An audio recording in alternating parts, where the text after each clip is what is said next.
Hai sahabat Wanani, kali ini Women Sama Club mengangkat tema Hidup Lebih Bermakna dengan Komunikasi bersama seorang ahli komunikasi yaitu Dr. Pony Jan Liao.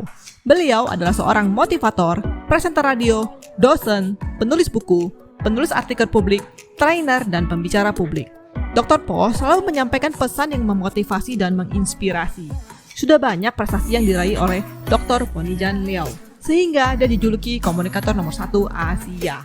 Beliau adalah presiden dari The Energetic People Development Center atau disingkat EPDC. Ini merupakan tempat untuk pelatihan public speaking, communication, motivation, selling, leadership, spirituality, dan self-improvement.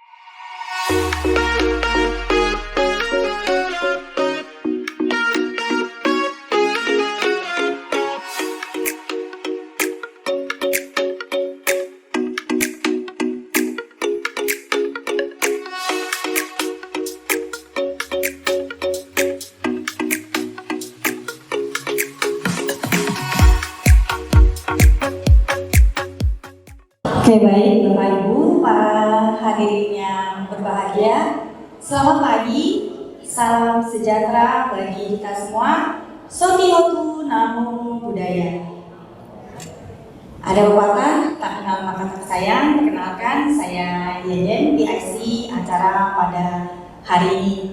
Baik, kita akan mulai acara pada hari ini. Mari kita bersama-sama beranjali dan memanjatkan pahita nama Karapata.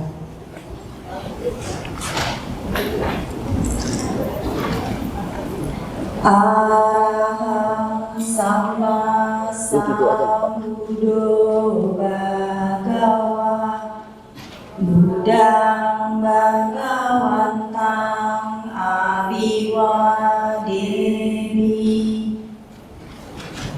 Swakato Bharavata Dhammo Dhammang Namasami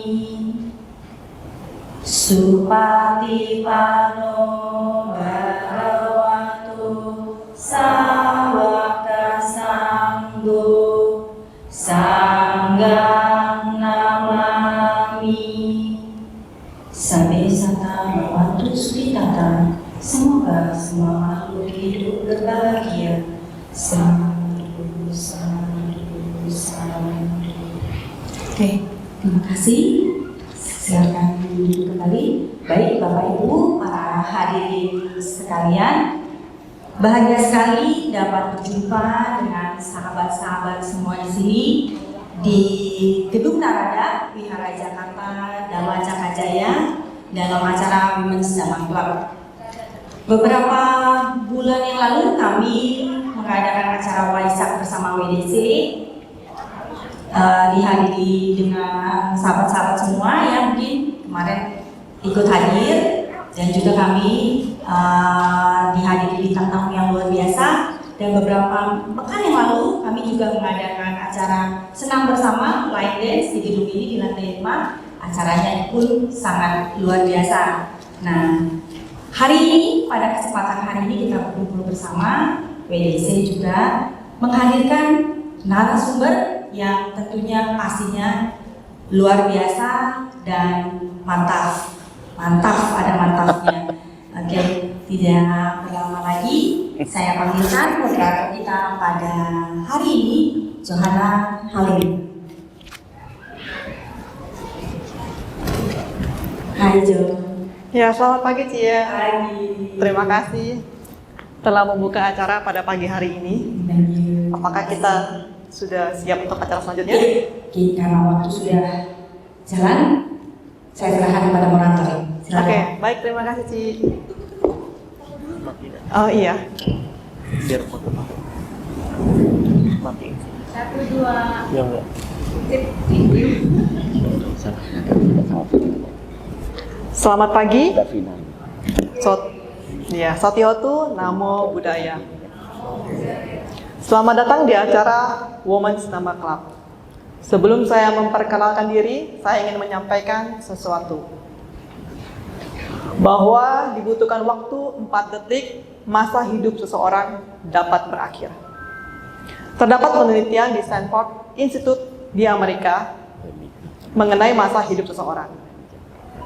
Ada banyak faktor yang diteliti. Dari banyak faktor tersebut, ada satu yang paling singkat mengambil hidup seseorang, yaitu stres. Stres yang menjadi ancaman bagi dirinya sendiri. Manusia adalah makhluk sosial. Tentu kita memiliki stres. Namun, bagaimana caranya kita mengelola stres itu menjadi baik dan benar? Untuk dapat mengelola stres tersebut, kita sebagai makhluk sosial tentu harus bersosialisasi. Karena terbukti sosialisasi dapat memperpanjang hidup seseorang. Untuk dapat mencapai sosialisasi yang baik, dibutuhkan komunikasi yang baik. Maka dari itu, tema kita kali ini adalah hidup lebih bermakna dengan komunikasi. Ingat, komunikasi yang baik tujuannya supaya memiliki makna yang baik, supaya mencapai sosialisasi yang baik. Dan kita kali ini belajar komunikasi dengan seorang pakar komunikasi sekaligus komunikator nomor 1 Asia, yaitu Dr. Pony Chan Liao. Perkenalkan diri, saya Johanna Halim, sebagai moderator pada hari ini akan memandu acara hari ini sampai 90 menit ke depan. Persilakan kepada Bapak Ibu mempersiapkan alat tulisnya untuk mencatat pertanyaan jika terdapat pertanyaan. Karena kita akan membuka sesi tanya jawab setelah selesai pemaparan oleh narasumber. Tidak berlama-lama lagi, mari kita sambut Dr. Pony Chan Liao. Hey. Berikut adalah video profil dari Dr. Pony Chan Liao. Bisa.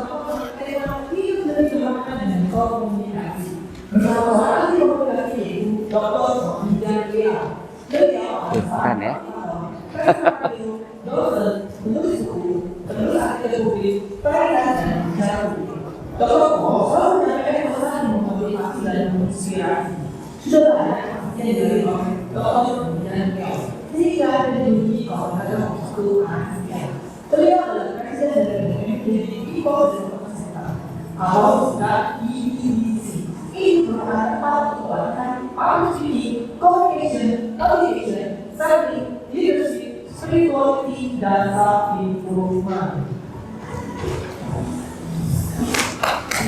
Ya.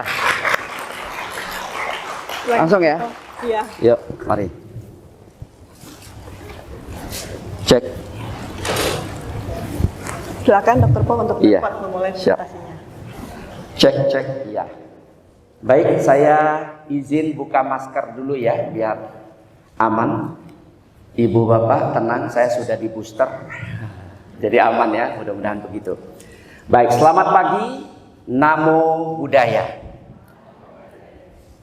Pertama-tama kita beri tepuk tangan dulu buat moderator kita hari ini, luar biasa ya, Sister Johanna Halim. Luar biasa ya, tadi sudah membuka dengan pengantar yang bagus.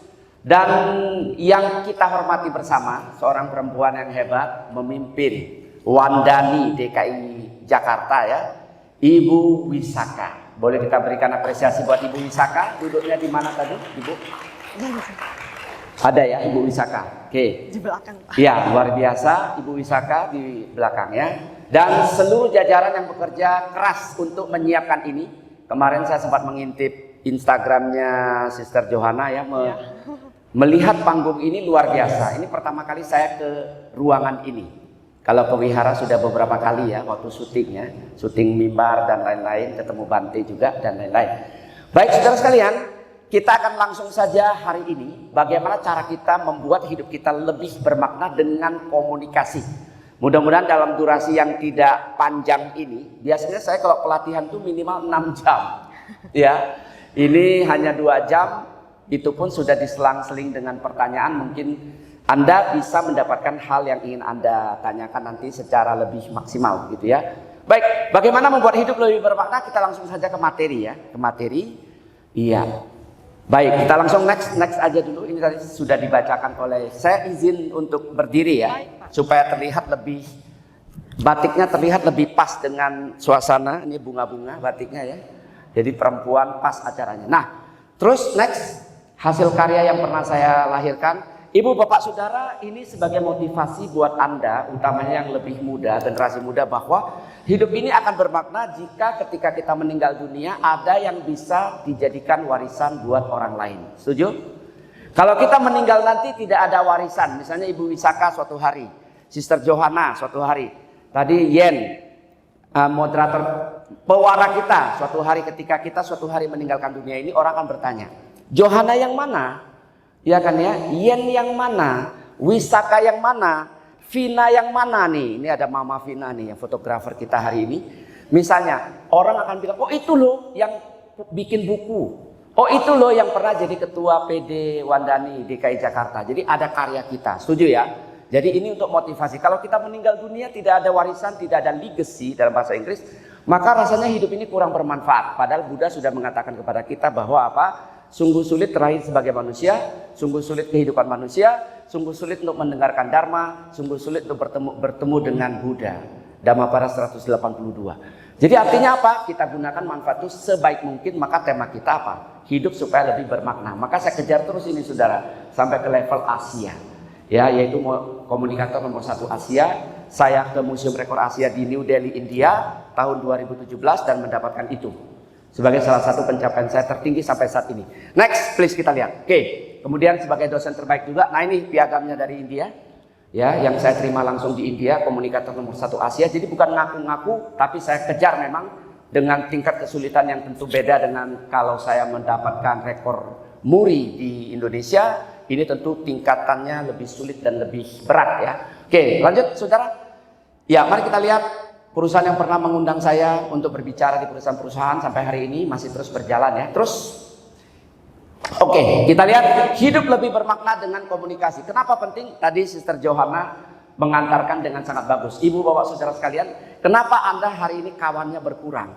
Kenapa usaha Anda hari ini tidak terlalu berjalan? Kenapa lingkungan keluarga Anda berantem terus dan seterusnya? Ujung-ujungnya pasti bermuara pada satu kata yang namanya komunikasi. Siapa yang tidak berkomunikasi dengan baik, maka usahanya pasti tidak akan maju. Siapa yang tidak pandai berkomunikasi dengan lancar, maka dia pasti rumah tangganya akan terganggu. Pasti. Suami istri terganggu. Dapat suami orang Medan, suaranya tinggi. Istrinya orang Jawa, suaminya Medan. Satu begini. Ya, Ko Yusuf. Tinggi. Istrinya orang Jawa. Mau kemana mas? Ngomong ya mbok pelan-pelan. Aku ini kan masih di sini toh. Nggak bisa kayak gini. Wah, pasti kalau tidak mengerti ilmu komunikasi, berantem terus kerjanya. Betul tidak?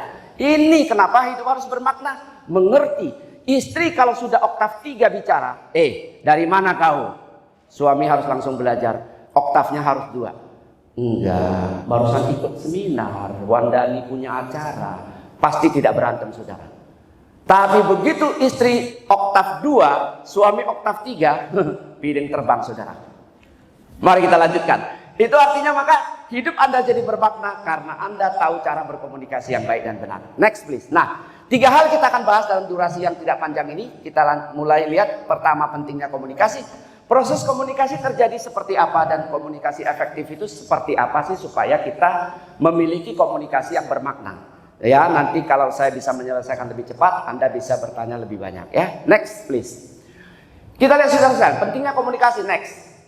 Apa saja? Mengapa komunikasi itu sangat penting? Kita lihat ada 3 hasil penelitian yang saya mau tayangkan, saya sajikan kepada Anda supaya Anda tahu komunikasi itu kenapa penting. Satu, lihat. Kekuatan komunikasi bisa menciptakan relationship, persahabatan.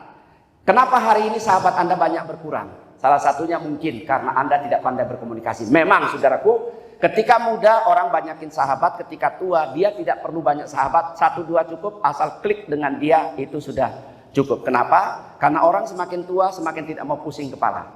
Ya, semakin tidak mau punya banyak masalah. Kalau masih muda banyak teman nggak apa-apa. Udah makin tua, ya kan? udah makin tinggi usia, kita biasanya nggak butuh banyak teman. 1-2 cukup, yang penting cocok. Setuju ya? Kenapa? Semakin banyak sahabat biasanya bikin kepala kita semakin pusing. Itulah relationship. Kalau hubungan Anda hari ini punya sahabat masih lumayan, masih ada, artinya Anda punya komunikasi relatif baik. Yang kedua, saudaraku, value. Kalau Anda berkomunikasi, ketika Anda mendengar orang buka mulut, Anda sudah tahu kualitas dia dari kata 2-3 kata pertama yang dia ucapkan. Setuju nggak? Nilainya ada di situ. Kalau dia sering memaki orang, menggunakan kata negatif, destruktif, merendahkan orang, menghina, membicarakan keburukan orang, Anda pasti sudah tahu bahwa orang ini pasti tidak baik. Dan jangan gembira saudaraku, kalau ada orang membicarakan keburukan orang lain kepadamu, hati-hatilah Anda. Kenapa? Karena Anda bisa menjadi objek pembicaraan dia berikutnya kepada orang lain. Setuju? Jadi jangan gembira dulu, oh dia cerita keburukan orang kepada saya, berarti saya dianggap dipercaya. Oh, hati-hati dulu, kenapa? Nilai diri orang ini berarti sampai di situ. Dia suka membicarakan keburukan orang lain. Suatu ketika dia sudah tidak lagi baik dengan Anda akan menjadi objek pembicaraan dia berikutnya. Nilai dia seperti itu. Customer, pelanggan, coba bayangkan saudara sekalian. Orang masuk ke toko Anda tidak layani dengan baik. Orang masuk ke marketplace Anda, misalnya di online dan seterusnya, Anda melayaninya tidak baik, maka Anda pasti akan kehilangan konsumen. Setuju nggak? Tapi kalau Anda baik, mau kemana Pak? Silakan Pak, boleh kurang nggak Pak? Cincailah Bu, tambah lagi 2, pisangnya tambah lagi 2 ini. Kalau kita cincai-cincai seperti ini, kadang-kadang akan berbeda. Saya beritahu Anda saudara sekalian, komunikasi ini akan menciptakan konsumen. Ada 2 pedagang, pedagang A dan pedagang B. Pedagang A dan B jualannya sama, tetapi kenapa pedagang B yang paling banyak dikunjungi orang? Ternyata dia hanya mengubah teknik komunikasi dia dengan konsumen. Bagaimana caranya? Dia ketika menimbang jualannya, apakah beras, apakah gula, kopi dan sebagainya, maka si pedagang A ini suka menimbang, mengambil beras atau gula atau kopi itu kelebihan. Ketika menimbang, misalnya orang beli sekilo, dia memasukkannya lebih dari sekilo, maka ketika lebih dari sekilo, dia harus menguranginya. Betul tidak? Timbangan yang zaman dulu yang pakai kepala burung itu, masih ingat ya? Ya kan? Kenapa saya contohkan itu? Karena wajah-wajah kita memang hidup pada zamannya. Ya kan, yang kepala burung itu, betul ya? Nah, jadi begitu dia lebih, dia kurangi. Dia lebih, dia kurangi. Konsumen merasa, kenapa lu sering kurangi timbangan gue? Pedagang B sama. Pelanggan itu datang, pembeli itu datang kepadanya, membeli 1 kilo, tapi dia udah pandai, dia menyendok gula, garam, ataupun kopi tadi kurang dari 1 kilo. Maka begitu dia lihat burungnya belum pas, dia tambahin. Dia tambahin. Si konsumen bilang, lu mau beli apa-apa, datang ke pedagang B. Kenapa? Dia selalu nambahin. Jelas saudara? Hanya sesederhana itu jualannya lebih laku. Kenapa? Karena konsumen melihat dari secara kejiwaan, oh ini tukang bunga baru saya lihat. Ya kan? Ketutup gak kelihatan. Jadi konsumen itu biasanya melihat apa? Komunikasi dengan konsumen seperti apa? Oh ini sering ditambahin. Bunga sama, ya kan? Bunga kalau kita lebih baru kita kurangi, konsumen akan merasa, ini kok kenapa kurangin terus ya? Tapi kalau kita taruh 5, Bu saya tambahin deh Bu, 6. Satu lagi dong, 7. Padahal biasa 8, dia kasih 7, masih untung 1. Boleh kasih ulang? Ya kan? Betul tidak? Ini komunikasi loh. Kalau saya sih begitu kadang-kadang ya. Kadang-kadang kalau saya diundang bicara seperti ini ya, di kementerian biasanya kan, di dinas-dinas pemerintahan, dia bilang Pak 2 jam ya Pak, biasanya suka bilang 1 jam Pak. Dia sudah tahu kalau 1 jam pasti kita bicara lebih. Ya kan, gak apa-apa juga. Gak pernah juga saya tagih lebih, biasanya gitu kan. Gak apa-apa, itu kesan orang dengan kita bagus. Value kita, nilai kita di mata mereka bagus ya. Berikutnya, sukses dan kesetiaan. Anda kalau pandai berkomunikasi saudara sekalian, kesuksesan pasti akan berada di tangan Anda. Perhatikan berapa banyak orang sukses karena dia pandai berbicara, pandai berkomunikasi secara strategis sesuai dengan siapa yang dihadapinya. Kalau Anda menghadapi orang yang keras ya kayak batu, maka Anda harus pandai-pandai bagaimana cara mengambil hatinya. Kalau Anda berkomunikasi dengan orang yang pelin-pelan, bagaimana Anda harus belajar berbicara secara lebih tegas. Jadi ini strategi-strategi ini memang dibutuhkan ilmu yang panjang sepanjang perjalanan hidup kita masing-masing. Ya, next please. Kita lihat.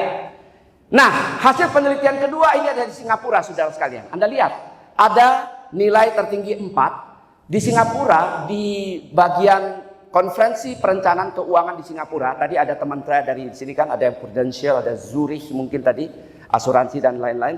Anda harus belajar ini saudara sekalian. Di situ diteliti. Judulnya adalah apa yang mendorong orang sukses? What drives success? Ini ukurannya adalah materi uang ya, bukan non materi. Karena pernah saya bawakan ini di sebuah komunitas, dia bilang, "Pak, tidak selamanya begitu." Misalnya apa? Kebahagiaan. Oh, itu non materi. Ya, beda. Kita bicara dalam konteks materi di sini, Pak. Penghasilan ya. Anda lihat saudara sekalian, mereka yang paling bawah punya spesialisasi, tukang salon, dokter gigi, dokter mata dan sebagainya, kesuksesannya 2,8. Artinya apa? Kalau mereka tidak bekerja, uang tidak masuk. Betul ya? Naik ke atas, mereka yang melanjutkan pendidikan ke jenjang berikutnya 3,1. Ya, itu yang S1 ke S2, S2 ke S3, S3 ke S-teler dan sebagainya. Itu suksesnya 3,1. Naik lagi. Having advanced license, mereka memiliki izin canggih, izin khusus. Misalnya para pilot, suksesnya 3,2. Latar belakang pendidikan 3,3, para doktor di luar negeri biasanya hidupnya lebih nyaman. Di Indonesia juga sebetulnya juga oke sih ya. Saya misalnya bergelar doktor, ketika saya mengajar di kampus saya, doktor dengan S2 gaji honor beda. Honor hitungan jamnya beda. Di pemerintahan juga sama, beda. Jadi kalau misalnya ada pembicara dia lihat ini apa gelarnya? S2, honornya sekian per jam. Ya, kalau dia S3 sekian, memang ada perbedaan di situ ya. Kita lihat saudara sekalian. Reference from clients artinya klien Anda yang puas dengan cara Anda berkomunikasi dan berjuang kepadanya, dia akan menyampaikan kepada orang lain, dan itu tingkat kesuksesan 3,6. Dan yang paling atas dan teratas tetap manusia dan sumber daya manusia serta komunikasi, kemampuan komunikasinya 3,7. Artinya apa? Anda tidak pandai berkomunikasi, Anda tidak bisa pergi kemana-mana. Ibu, bapak, saudara, utamanya kaum perempuan, tolong pahami. Jangan pernah berpikir suami Anda bisa mengerti kalau Anda diam saja. Anda bicara saja pun bisa salah pengertian, apalagi Anda diam saja. Betul tidak? Karena suami Anda bukan dukun, saudara. Kaum ibu tolong paham nih. Saya lagi belain kaum bapak nih ya. Kaum ibu tolong paham, kami itu bukan dukun loh. Jadi kalau Anda kurang senang dengan suami, mau ngomong apa, ngomong aja. Kalau diam saja kami nggak pernah tahu itu Anda maksudnya apa gitu ya. Karena kami tidak bisa membaca agenda tersembunyi. Next please. Hasil penelitian berikutnya di Australia, saudara. Perhatikan, tetap komunikasi teratas. Ketika perusahaan di Australia mau menerima karyawan baru, yang dia lihat adalah pengalaman kerja 27,60%, kemudian kualifikasi akademik IPK-nya, indeks prestasi kumulatif itu 35,40%. Nilai rata-rata dia kuliah berapa? Hasil akhirnya berapa? 35%. Komunikasi dan berhubungan dengan orang lain 57,50%. Jadi artinya apa? Sudah ada 3 hal yang saya sampaikan. Terakhir saya ingin menyampaikan kepada Anda hasil penelitian dari Amerika yang menunjukkan bahwa komunikasi tetap menduduki peringkat teratas dan teratas. Kita lihat. Next please. Nah ini. Di Amerika saudara sekalian, ketika mereka mewawancarai seorang kandidat calon ya yang mau bekerja di perusahaan mereka, Anda lihat ada rankingnya. Ranking 1 sampai ranking 15 ya. Paling bawah multilingual ability. So, bagi Anda yang mampu berbahasa lebih dari 2, ya, coba saya mau tes sedikit aja ya, sedikit saja ya. Wer hier Deutsch sprechen? Wer hier Deutsch sprechen? Deutsch sprechen? Ya, berarti tidak ada yang bisa berbahasa Jerman kan? Ya, itu saja maksudnya kan. Koko ni nihongo hanashimasu ka? Koko ni nihongo hanashimasu ka? Tidak ada, aman juga saya ya. Orang yang bisa berbahasa asing lebih daripada 2, maka dia urutannya ke-15 saudara.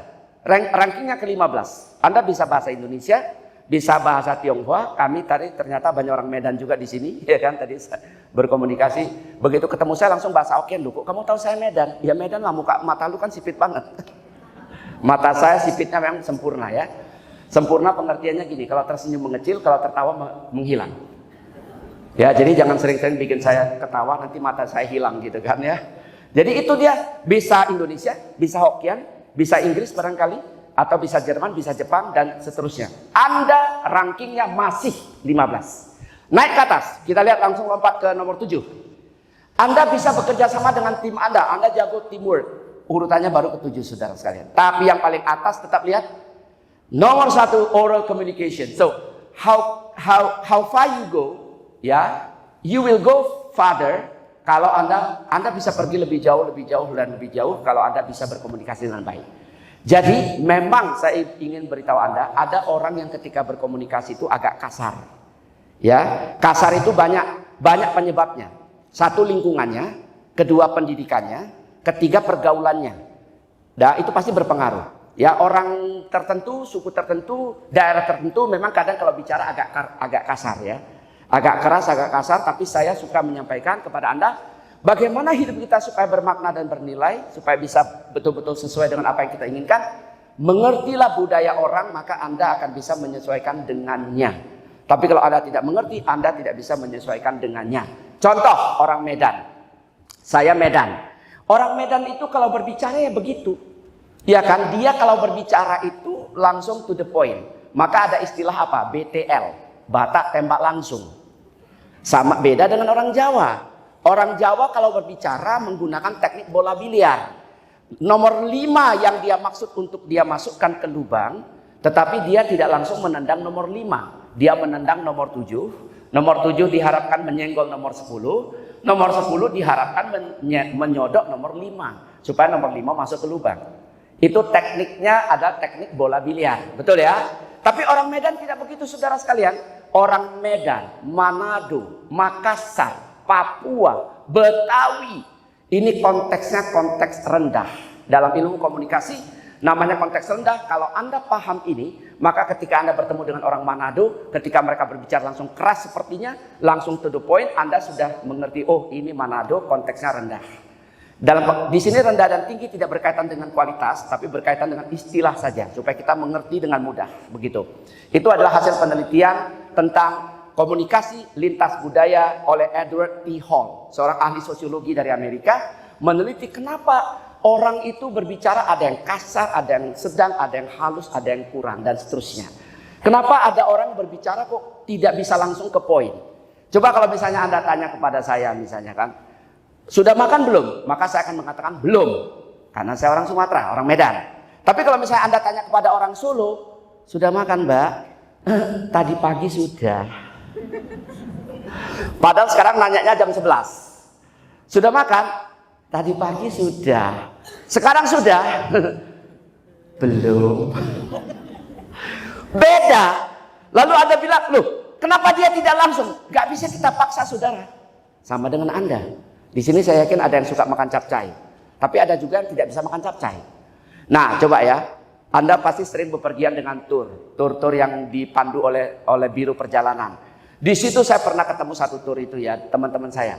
Ada yang tidak makan ikan, ada yang tidak makan ayam, daging maksudnya ya.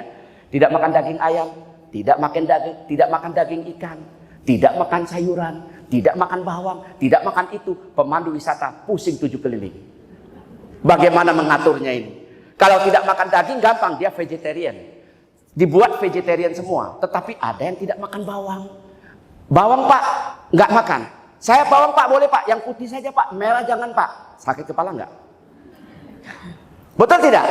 Nah inilah saudara sekalian, manusia artinya berbeda-beda. Kita harus mengerti. Makanya orang kalau ngundang saya makan biasanya ya, itu saya pernah kadang-kadang puhau ise sama orang Indonesia Timur, rata-rata kan makanannya ikan. Saya tidak makan ikan. Orang pikir saya vegetarian. Are you vegetarian? No, I'm not. Saya tidak vegetarian, cuma nggak makan ikan. Selebihnya yang lain makan tidak? Makan. Ya, kecuali yang bekicot itulah ya. Mungkin nggak makan, terlalu amis buat saya. Jadi ini kebiasaan-kebiasaan orang Anda pahami, maka Anda baru hidupnya bermakna. Ada artinya gitu ya. Next, kita lihat. Nah, bagaimana proses komunikasi terjadi saudara sekalian? Anda lihat di sini, sender, pengirim pesan. Pengirim pesan mengirimkan pesan melalui apa? Apakah WhatsApp, apakah telepon dan seterusnya, maka akan di-encode. Yang Anda tuliskan, Anda ketikkan di situ akan di-encode, akan diterjemahkan dalam bentuk teks kalau dia ke WA, akan dalam bentuk gelombang suara kalau dia berbicara langsung, encode namanya. Noise akan terjadi, kemudian setelah noise terjadi message medium itu alatnya. Anda menggunakan apa? Di sinilah sering terjadi kesalahpahaman saudara sekalian. Nah, medium ini, alat ini yang Anda gunakan untuk berkomunikasi itu sering menimbulkan noise. Apa itu noise?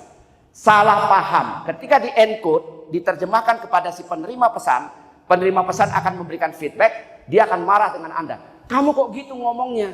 Padahal maksud Anda tidak demikian. Kenapa terjadi noise, saudara? noise ini sering menimbulkan pertengkaran antar sahabat, antar rekan bisnis dan seterusnya. Kenapa? Karena pesan penting disampaikan melalui orang. Ibu, bapak, saudara, ingat satu pepatah mengatakan. Pepatah dulu bilang kayak gini ya Pak ya. Titip uang alamat berkurang, titip omongan alamat bertambah.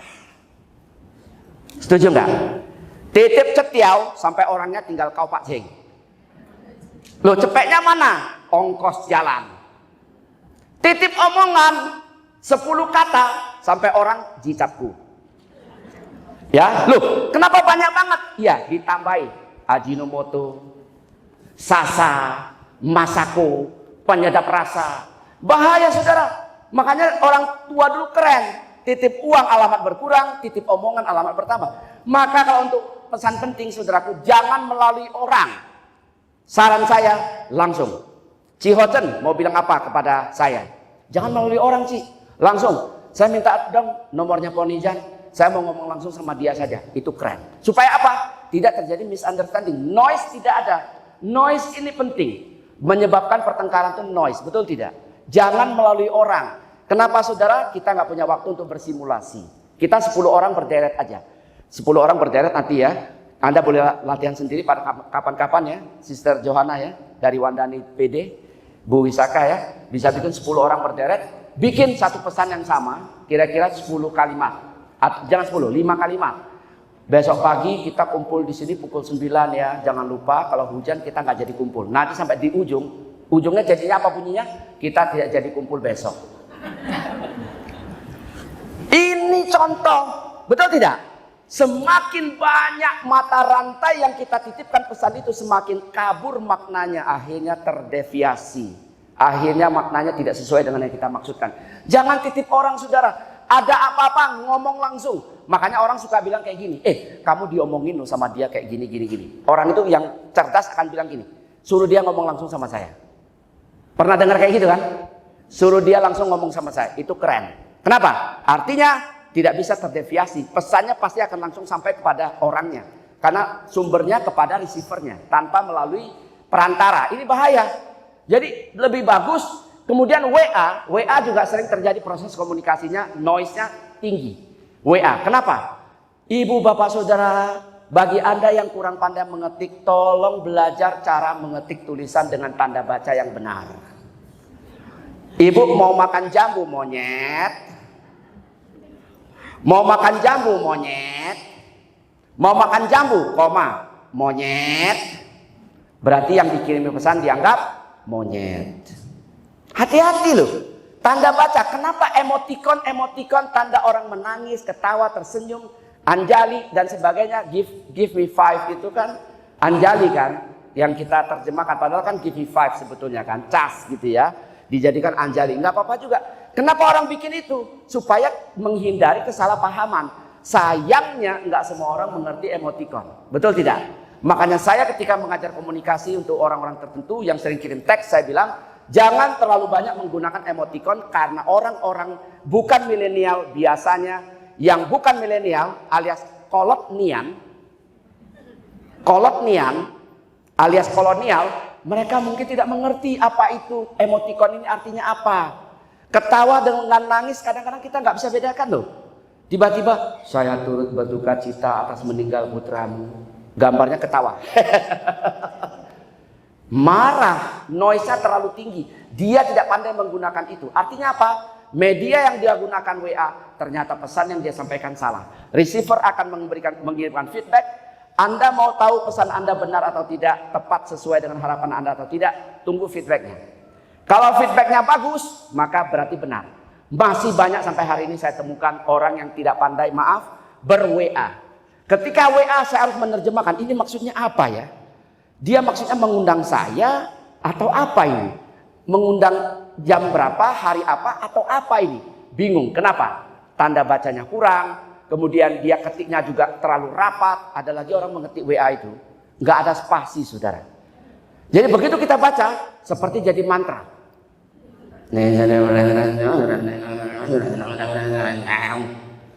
Nggak ada spasinya, itu juga noise. Next please, kita lihat.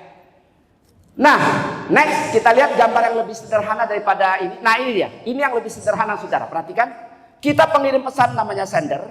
Kita mengirimkan pesan melalui media. Penerima pesan namanya receiver. Receiver akan menjadi pengirim pesan ketika dia menjawab pertanyaan kita atau apa WA kita. Kemudian dia akan mengirimkan feedback kepada kita. Kalau feedbacknya tidak sesuai dengan harapan kita, berarti pesan kita salah dimengerti. Betul? Cara paling gampang adalah Anda harus mengetik dengan sangat baik. Ketika Anda bertanya, pastikan pakai tanda tanya. Sayangnya ada orang, dia tidak bertanya pun, dia suka kasih tanda tanya. Pernah ketemu orang gitu nggak?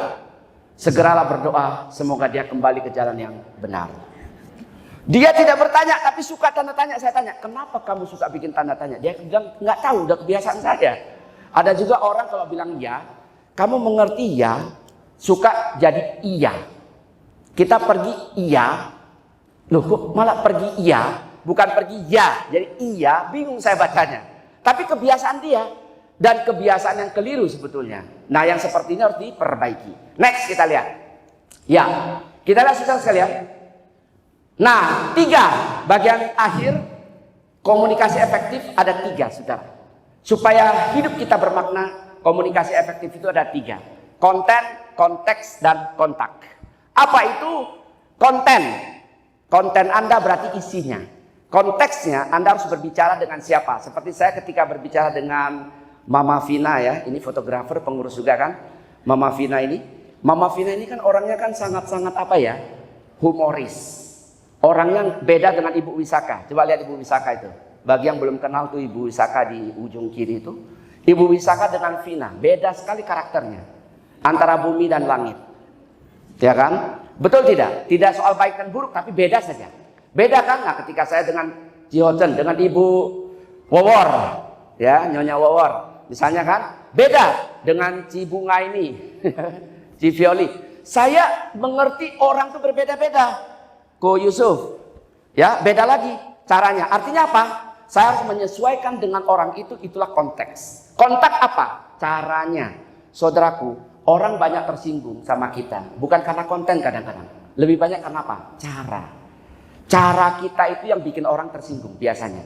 Cara, makanya namanya kontak ya. Mari kita lihat konten, konteks, dan kontak 3K. Kalau ini Anda kuasai secara sederhana, Anda bisa praktikkan dalam kehidupan Anda sehari-hari, hidup Anda akan lebih bermakna. Minimal musuh Anda akan berkurang. Kita hidup ini udah terlalu capek lah, terlalu banyak musuh, betul nggak? Apalagi udah makin berusia, kita harus mengurangi musuh. Karena ketika kita mau nanti meninggalkan dunia ini ya, menurut konsep agama kita, ya kan yang kita yakini, kita meninggal itu kalau bisa pikiran itu jangan terlalu banyak. Betul nggak sih? Jangan terlalu ribet. Terlalu banyak memikirkan ini itu nggak usah. Musuh pun nggak usah lah, kan begitu kan? Nah itu caranya. Baik, kita lihat poinnya: konten, konteks, dan kontak. Next please. Ya, 3K ini yang pertama kita lihat apa yang akan kita pelajari dari yang kita pelajari adalah kertas putih. Konten itu seperti kertas putih, saudara. Oh, bukan. Nah ini saudara, konten, konteks, dan kontak. Lihat, air di dalam gelas ini adalah konten. Apa yang ada di dalam ini, air ini adalah konten. Kemudian gelas adalah konteksnya. Cara Anda menuangkan air itu adalah kontaknya. Perhatikan saudara, Anda mau tahu orang baik atau tidak? Anda mau tahu dalaman seseorang sebetulnya gampang. Dari mana taunya? Dengar ketika dia bicara. Maaf saudara, kalau orang suka memaki-maki, Anda yakin dalamannya bagus? Nggak mungkin saudara. Orang, kita lihat Bante ya, para biku nih. Ya, Anda saya tahu kan pasti kenal semua Bante lah. Kenal banyak Bante. Anda lihat para Bante, utamanya ya Bante-Bante yang memang berjalan dengan winaya yang baik dan benar. Maka cara bicaranya coba lihat, santun kan? Sudah makan? Belum ya? Itu tadi di dapur ada makanan, silakan dimakan. Dalaman itu akan terekspresi melalui luarannya. Apa itu ucapannya? Betul tidak? Yang ada di dalam itu nggak bisa dia mau merekayasa sehebat apapun, ada satu yang dia tidak bisa rekayasa. Apa? Bahasa tubuh. Saudaraku, kontak itu bahasa tubuh. Begini, orang mau palsu pun ucapannya dipalsu-palsuin, diperes-peresin, kalau anak sekarang bilang, dia tetap tidak akan bisa meyakinkan orang kalau orang yang dihadapinya bisa membaca bahasa tubuh. Bahasa tubuh tidak bisa bohong, saudara. Yang lain boleh bohong. Saya berikan Anda bukti. Ini kursi saya pinjam, ya Pak ya. Saya pinjam satu kursi. Jadi begini contohnya. Ada satu ketika di buku yang berjudul What Everybody is Saying, What Everybody, setiap tubuh, bukan setiap orang ya. What Everybody is Saying, ada buku yang ditulis oleh seorang mantan anggota BFI, ya Badan Federal Intelligence Amerika. Itu namanya Joe Navarro, penulisnya namanya Joe Navarro. Beliau menulis buku yang berjudul What Everybody is Saying. Di situ dia katakan, dia bahas tentang bahasa tubuh. Begini contohnya, ada satu orang, pertama saksi, disuruh duduk. Pak, diwawancarai oleh orang. Ingat kalau Anda berada di ruang penyidik ya, polisi dan sebagainya, hati-hati di ruang polisi yang sempit itu semua tembok dan dinding bermata dan berkamera. Betul ya? Jadi harus hati-hati. Ya sama dengan ketika saya studi strategis luar negeri dari Lemhanas dulu, pergi ke Eropa, saya pilih Brussel kan, dapat kantornya apa itu namanya? Kantornya bukan PBB ya, satu lagi saya lupa kantor apa itu. Oh itu ketatnya luar biasa, sempit kami 20 orang, 30 orang di ruangan itu ya, diterima di situ di Brussel, Eropa itu. Saya bilang sama teman-teman saya, karena saya ketua kelompok, teman-teman saya tentu polisi, tentara, TNI, Polri. Saya bilang hati-hati ya bang, di sini temboknya ini bermata dan bertelinga. Betul ya? Bermata dan bertelinga. Maka biasanya kedutaan besar asing ketika mau masuk ke Indonesia, mau diberikan kantor kedutaan besar, langsung sudah jadi dia nggak mau. Dia maunya bangun sendiri. Kenapa? Dia takut ada telinga dan mata di tembok. Betul nggak? Kan dulu pernah kejadian ini nggak? Kejadian dengan Gubernur Jokowi. Dulu ya, ketika di DKI ya, benar ya. Ketika tiba-tiba masaknya kok bisa kesebar. Ternyata ada tembok itu ada mata dan telinga. Nah, saya bilang ke teman saya itu. Kembali ke cerita tadi ini. Jadi si saksi ini ditanya sama penyidik di depannya. Di mana kejadian itu? Yang Anda saksikan di mana terjadinya? Dia menunjuk di kiri, Pak. Di kiri, Pak. Tapi tangannya begini. Di kiri, Pak. Alam bawah sadar mengarahkan ke yang benar. Ucapan mencoba memanipulasi data. Ke kiri, Pak. Lalu setelah itu apa terjadi, saudara? Dia langsung dijadikan tersangka. Kaulah pelakunya. Karena kaulah yang paling tahu kejadian itu. Di kiri, Pak, katanya. Tapi tangannya kanan. Artinya apa? Bahasa tubuh lebih penting. Karenanya orang mau sehebat apapun dia tidak bisa menutupi yang namanya bahasa tubuh. Kenapa, saudara sekalian? Konten, konteks, dan kontak dalam komunikasi, kalau kita ibaratkan yang lain, kata-kata kepentingannya 7%, intonasi suara 38%, bahasa tubuh 55%. Artinya bayangkan 55%, saudara. Kata-kata yang kita rangkai seindah mungkin pun kepentingannya hanya 7%. Intonasi suara yang saya gunakan naik, sedang, dan turun itu 38%. Tetap bahasa tubuh yang paling besar, kontaknya yang paling besar. Jelas ya? Maka karena itu orang kalau baik ya, nggak usah ngomong, dia duduk saja, lihat mukanya, kita sudah tahu ini orang baik. Betul tidak? Tapi pernah nggak Anda lihat orang begini, baru dia duduk saja, gua benci sampai ke tulang sumsum. Pernah nggak? Ini baru gua lihat nih tampangnya nih, gua benci sampai ke tulang sumsum. Tapi ada sebaliknya, begitu baru saya lihat, simpatik banget bapak ini ya, ibu ini ya, bagus banget ini ya, kok kayaknya getarannya positif. Ibu bapak, salah satu cara menandai orang negatif atau positif di sisi kiri kanan kita, caranya adalah Anda merasa nyaman nggak sarang duduknya? Coba, nyaman nggak? Kalau nggak nyaman, Ko Yusuf nyaman nggak? Kalau nggak nyaman, berarti yang kiri kanan atau Anda sendiri bermasalah. Bisa saja. Kita di pesawat nggak bisa pilih loh, kadang-kadang di pesawat tuh kan nggak bisa pilih. Tiba-tiba, kok gua sepanjang perjalanan ini gua nggak tenang ya. Ternyata gua lihat sebelah kiri, wah ini orang vibrasinya negatif nih, nggak nyaman gua duduk di sini. Kalau perjalanan pendek sih nggak apa-apa, 2-3 jam. Makanya kenapa perjalanan jauh orang mau pilih kursi, betul nggak? Perjalanan jauh Eropa kan lama tuh, Amerika 25 jam. Kita pasti pilih kursi kan? Pilih kursi supaya nyaman daripada lu nggak bisa tidur. Iya kan? Nah itulah saudara, orang yang positif di kita duduk di samping dia rasa nyaman gitu. Padahal dia nggak ngomong loh. Kenapa? Vibrasi alias getarannya positif. Next please, kita lihat. Oke. Saya durasinya diingatkan ya. Durasi masih berapa lama? Masih 20 menit. Masih ya, oke. Konten saudaraku, mulai hari ini mari kita belajar, paling tidak kita mencakup konten kita dengan 5 poin. Yang pertama, komprehensif. Kalau ngomong itu yang komprehensif aja. Pak, besok saya mau ke rumah Bapak. Besok saya mau ke toko Bapak pukul 9 pagi. Bisa ya Pak? Cukup. Itu komprehensif lengkap. Kemudian jujur.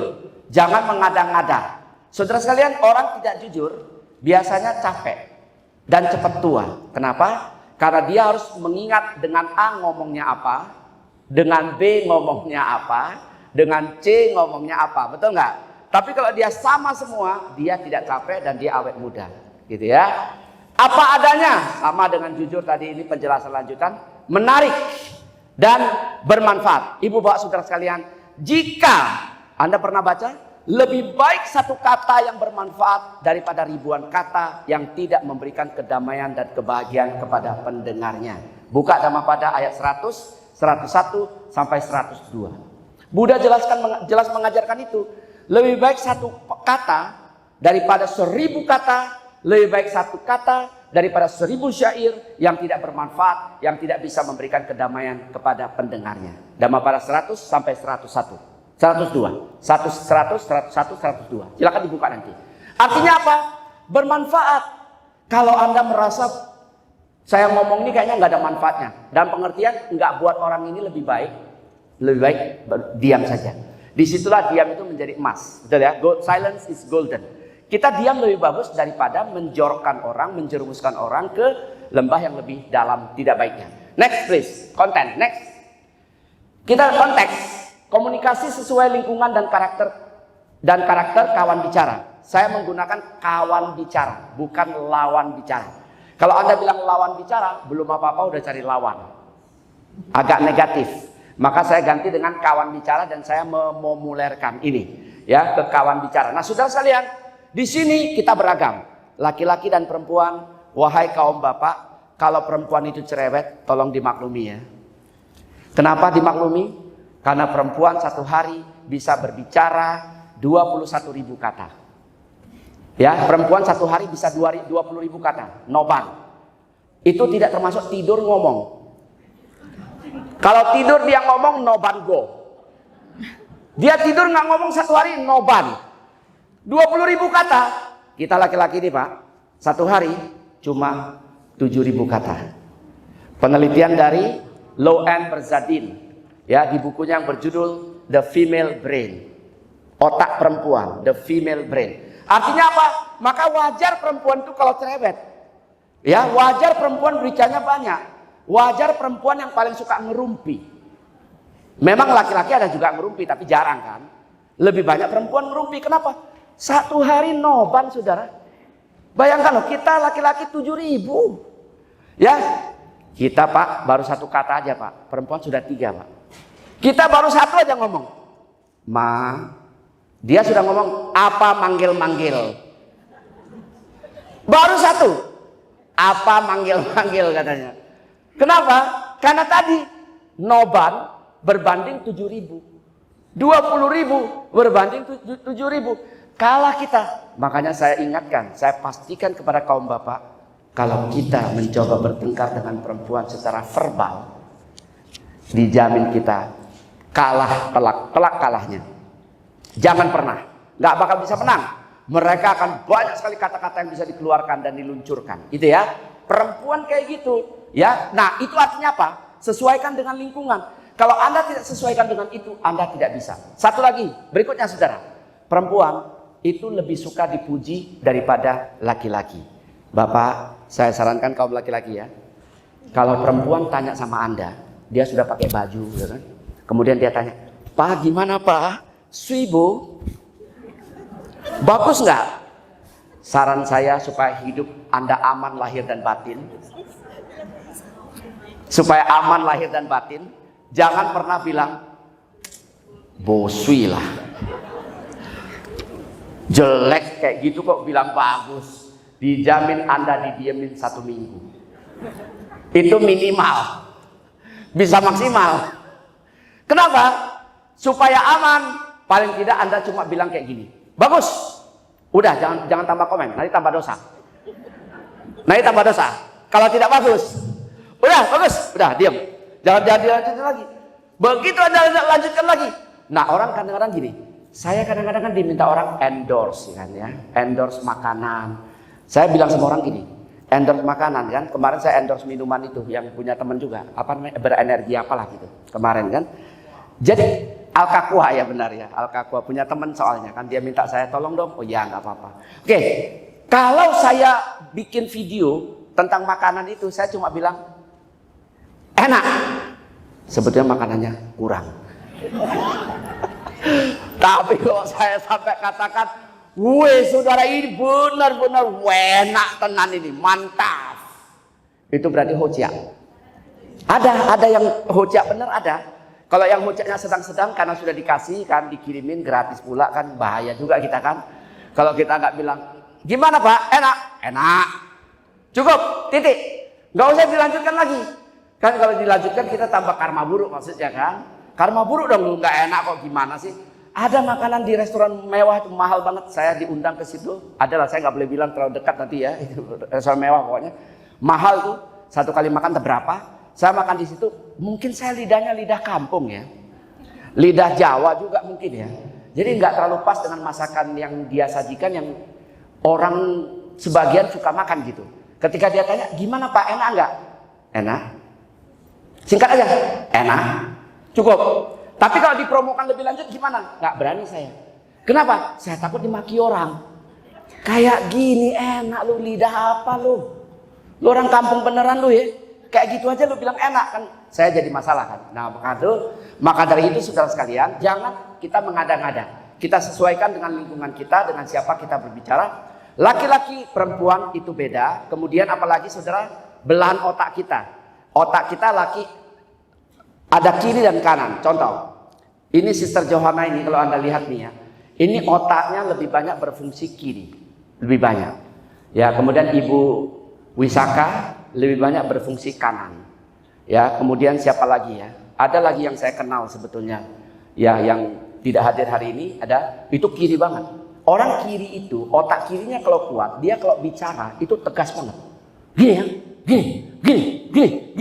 gini. Kalau suami nggak bisa mengendalikan sih bahaya juga memang.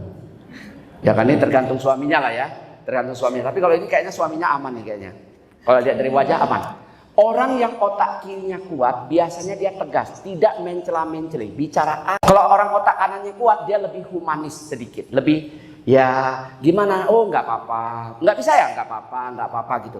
Kiri dan kanan. Kalau Anda dibilang otak kiri, Anda otak kanan nggak apa-apa, masih bersyukur daripada tidak punya otak. Ya kan? Ciri-cirinya gini aja, Anda lihat wajahnya aja. Wajahnya kalau ramah, kita lihatnya enak gitu kan. Kita mau ngajak dia ngomong, nah itu berarti dia lebih ke kanan. Orang kanan itu dia lebih makro, lebih besar sifatnya. Dia lebih lihat yang besar, tidak melihat yang detail-detail atau yang kecil-kecil, dia nggak perlu. Tapi kalau orang yang kirinya kuat, dia lihat yang kecil-kecil. Kalau Anda berjualan, berkomunikasi dengan orang yang otak kiri, biasanya Anda narasumber bisa kehabisan sumber. Ciri-cirinya, ketika Anda bercerita gini, kemarin gua lihat ada kejadian gempa bumi loh. Pertanyaan pertama, dari mana lu tahu? Gua nonton di berita. Berita yang mana? Televisi, TV yang mana? Metro, jam berapa? Lama-lama ini orang ngajak berantem. Itu apa? Detail banget. Itu biasanya kiri. Kalau Anda berhubungan dengan orang kiri begitu, capek loh kita. Hidup ini kayak nggak ada nikmatnya. Nanya terus, nggak ada berhentinya. Nah ini sesuai dengan dia. Lalu pertanyaannya kan gini, supaya hidup kita jadi lebih bermakna, kita tidak terlalu stres. Bagaimana Pak menghadapi orang kayak gitu? Sudah, jangan cerita sama dia, cari cerita yang lain, cari teman yang lain. Betul nggak? Terakhir kita cuma bilang kayak gini, capek ngomong sama lu Gua cari kawan yang lain aja dah. Ibu Wisaka aja dah. Coba cerita sama Ibu Wisaka. Sudah kenal Ibu Wisaka kan? Kalau Anda cerita sama Ibu Wisaka, saya sudah kenal sudah lama. Dengan Ibu Wisaka ini, maka Ibu Wisaka cuma paling kan bilang, oh ya gitu ya, baik. Ya, enggak apa-apa. Ya kan? Ini. Tapi kalau ketemu yang kiri, kenapa begitu? Kenapa tidak begini? Engkau begitu, aku begini. Jadinya lagu Bruri Peso 5. Aku begini, engkau begitu. Orang kiri nggak bisa meloloskan orang punya. Dia ketat, nanyanya panjang. Gitu ya. Oke, nah ini beberapa contoh. Berikutnya lagi satu lagi. Satu lagi contoh untuk kawan bicara ini ya. Golongan darah. Nah, oke, boleh kita keluarkan dulu. Next. Saya akan bacakan buat Anda ini. Kalimat dari Abraham Maslow. Silakan ditampilkan. Abraham Maslow, seorang psikolog Amerika, mengatakan sebuah kalimat yang bisa buat kita membuka mata kita. Ya, bahwa setiap orang itu ternyata berbeda. Yes, lagi, klik lagi. Ya, mari kita lihat. If the only tool you have is a hammer, you tend to see every problem as a nail. Jika ya Anda hanya punya martel, bisa diklik lagi, saya sudah buat terjemahannya. Jika alat yang Anda miliki hanya sebuah martil, Anda cenderung melihat setiap persoalan sebagai paku. Anda paham maksud kalimat ini? Saudaraku, di meja ini saja, di meja ini bertiga ini hampir sama ya. Ini hampir sama karakternya, ini bertiga nih. Nah, di sini ini yang beda nih. Nah, beda nih. Ya, yang paling bocor yang kuning ini. Ya, ini beda nih. Ketawanya lihat kan? Ketawa ini belum ketawa sempurna loh. Ketawa sempurna dia bisa gini loh. Soalnya dari tadi kiri kanan. Oh ya, jangan-jangan begitu ya. Oke, nah saudara sekalian, manusia itu beda-beda. Kalau Anda hanya punya satu cara untuk berkomunikasi dengan semua orang yang beragam karakter itu, Anda siap-siap untuk kecewa. Mudah-mudahan Anda mengerti kalimat ini, betul ya? Gak bisa sama saudara. Anda punya masalah paku, Anda berhadapan dengan paku, Anda pakai martil. Anda berhadapan dengan orang kayu, Anda pakai gergaji. Anda berhadapan dengan orang batu, Anda pakai pahat. Jelas ya? Jadi masing-masing beda. Makanya saya itu saudara, kalau berkomunikasi dengan orang yang baru saya ketemu, saya lihat dulu. Saya cuma nggak tahan satu saja sama orang saudara. Apa? Orang sombong. Ah, itu saja saya nggak tahan. Kalau dia kaya, dia ngomong soal kaya, saya biasa. Ya kan? Saya memang bukan orang kaya, belum orang kaya, tapi teman saya tentu banyak orang kaya kan gitu kan. Pasti kan? Tapi saya nggak tahan sama orang sombong. Itu saya pasti nggak akan lagi melanjutkan komunikasi biasanya. Begitu saya tahu dia sombong, udah saya diam aja. Udah, ya udah lu dengan kesombongan lu sudah cukup. Nah, saudaraku, ketika Anda berbicara dengan orang yang suka ngomong nyelekit, dikit-dikit begini, Anda daripada sakit hati, nggak usah dilanjutkan percakapannya. Jangan dikasih respons, diam saja. Percakapan itu selesai nanti. Betul tidak? Kalau Anda nggak suka, tapi kalau Anda suka, Anda kasih tanggapan. Oh ya gitu ya. Bagaimana dengan ini? Panjang, ya kan?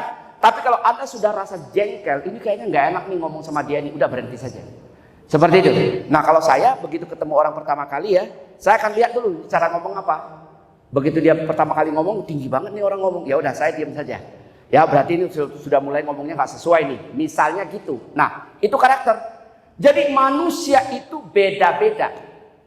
Anda kalau berhadapan dengan saya, saudara, ya ada di sini teman-teman yang pernah belajar dengan saya secara online di layar, dengan asli kan sama.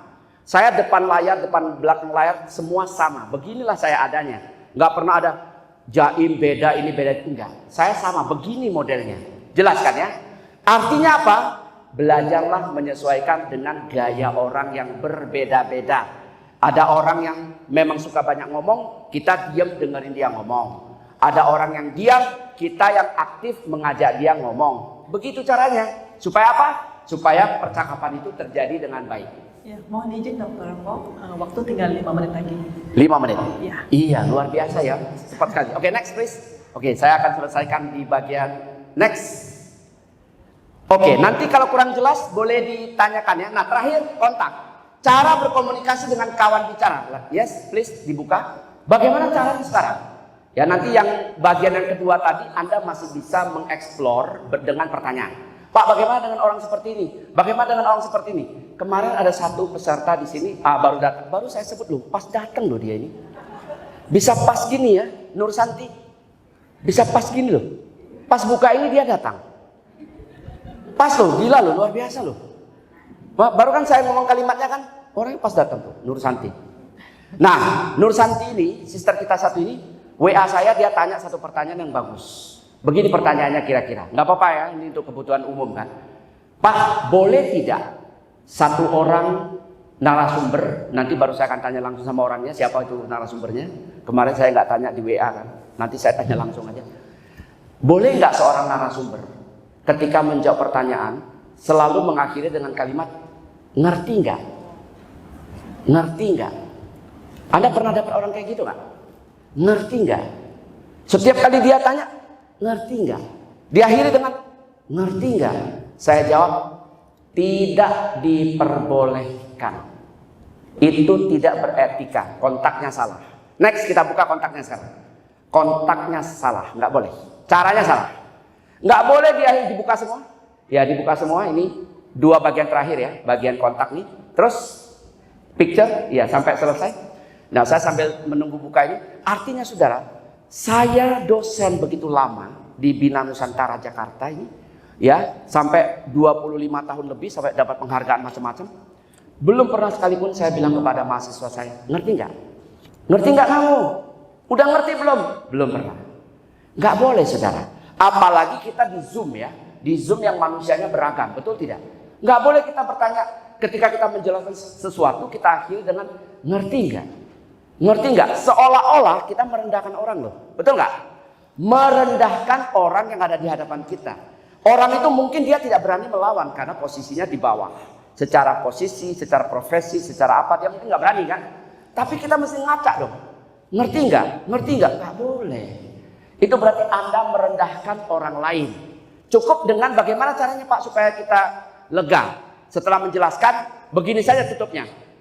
Saya harap penjelasan saya ini bisa memperjelas maksud yang Anda tanyakan tadi. Orang langsung terangkat. Betul tidak? Ini kan komunikasi, pilihan kata yang kita gunakan, kan gitu ya. Oke, nah sudah caranya ada satu pertama verbal. Picture, ketinggian suara diatur, jangan terlalu tinggi. Kedua, intonasi suara, jangan ketika berbicara dengan orang, jangan menggunakan intonasi datar seperti ini. Saudara sekali, kalau Anda bicara seperti ini memang orang mungkin mengerti, tapi kan tidak menarik orang lain. Dalam 5 menit orang tidur semua dengan pulas, kan gitu ya. Terakhir ketika Anda bicara seperti ini, semuanya akan mengatakan sadu, sadu. Loh, kok kamu sadu, sadu, sadu? Tak pikir sampean ku berdoa loh. Ngomongnya soalnya nggak ada intonasinya, datar saja. Nah, berikutnya kesopanan. Jangan Anda memberikan gelar seperti tadi. Ngerti nggak? Nggak boleh. Atau silakan Bapak yang pakai kacamata di belakang mau tanya.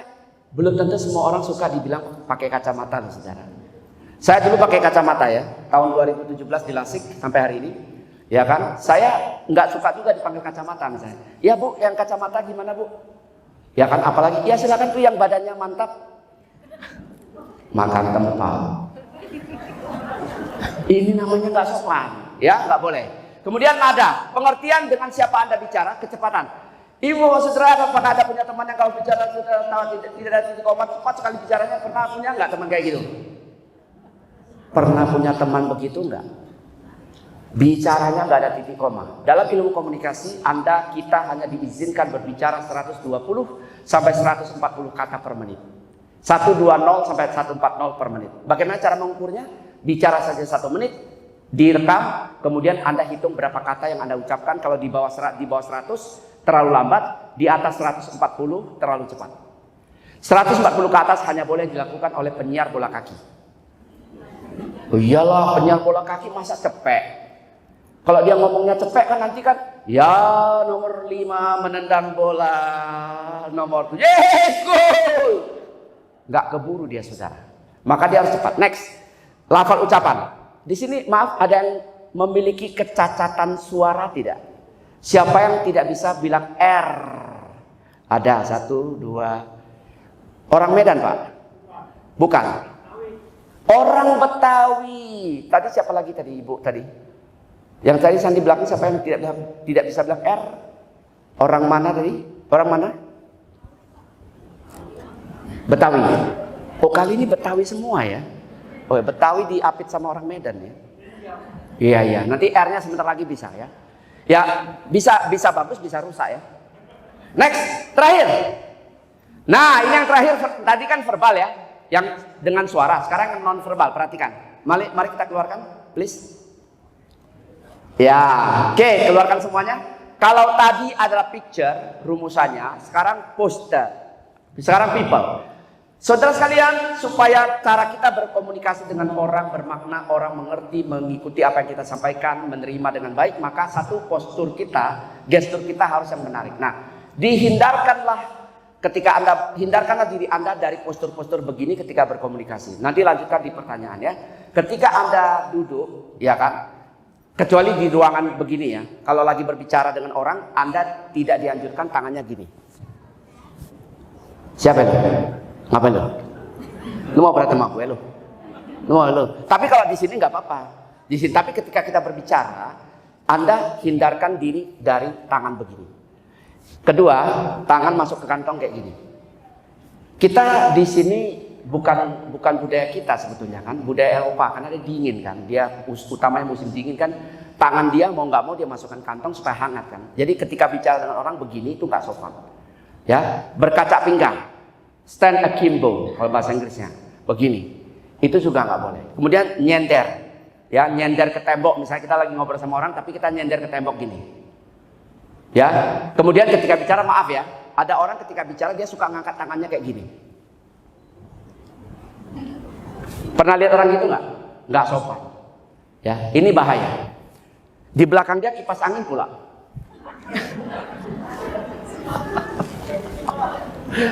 Iya, coba pergi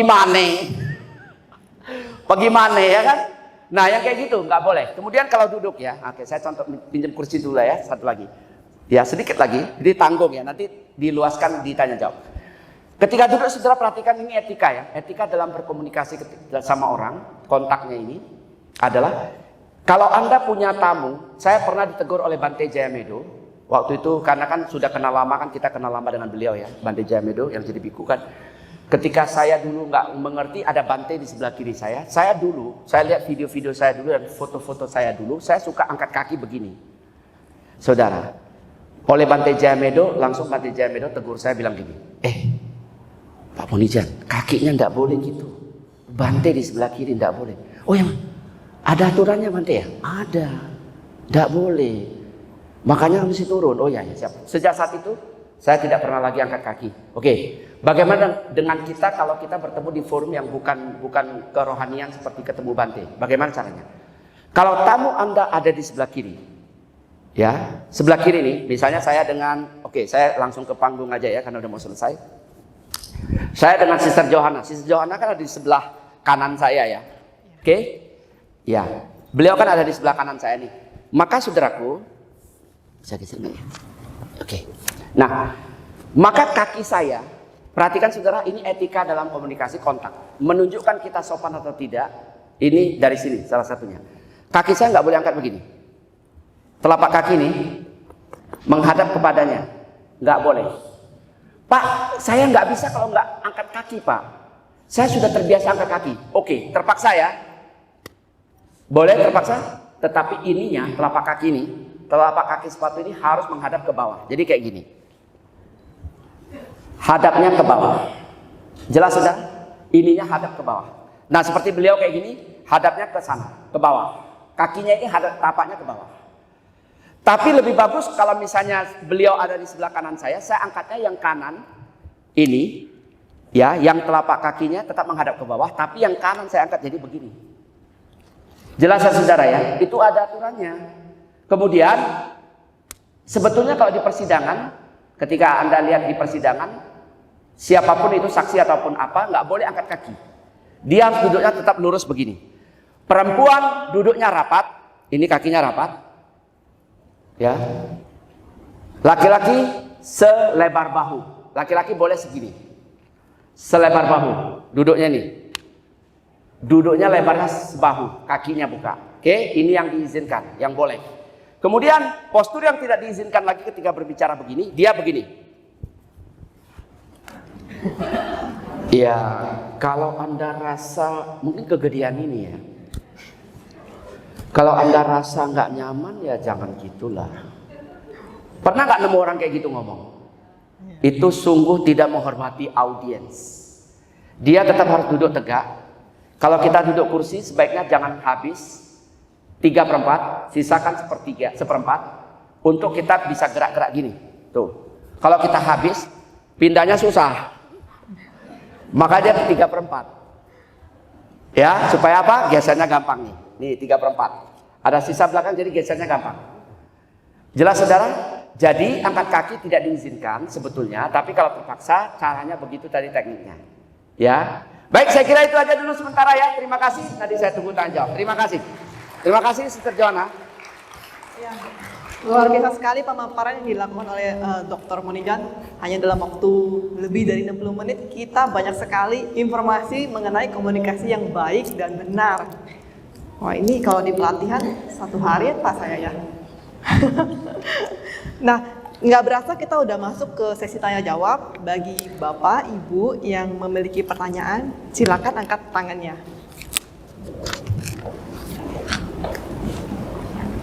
Ada yang ingin bertanya? Oke, baik, saya samperin ya. Ada. Ada Pak. Yuk. Maaf Ibu. Ya, terima kasih. Selamat pagi.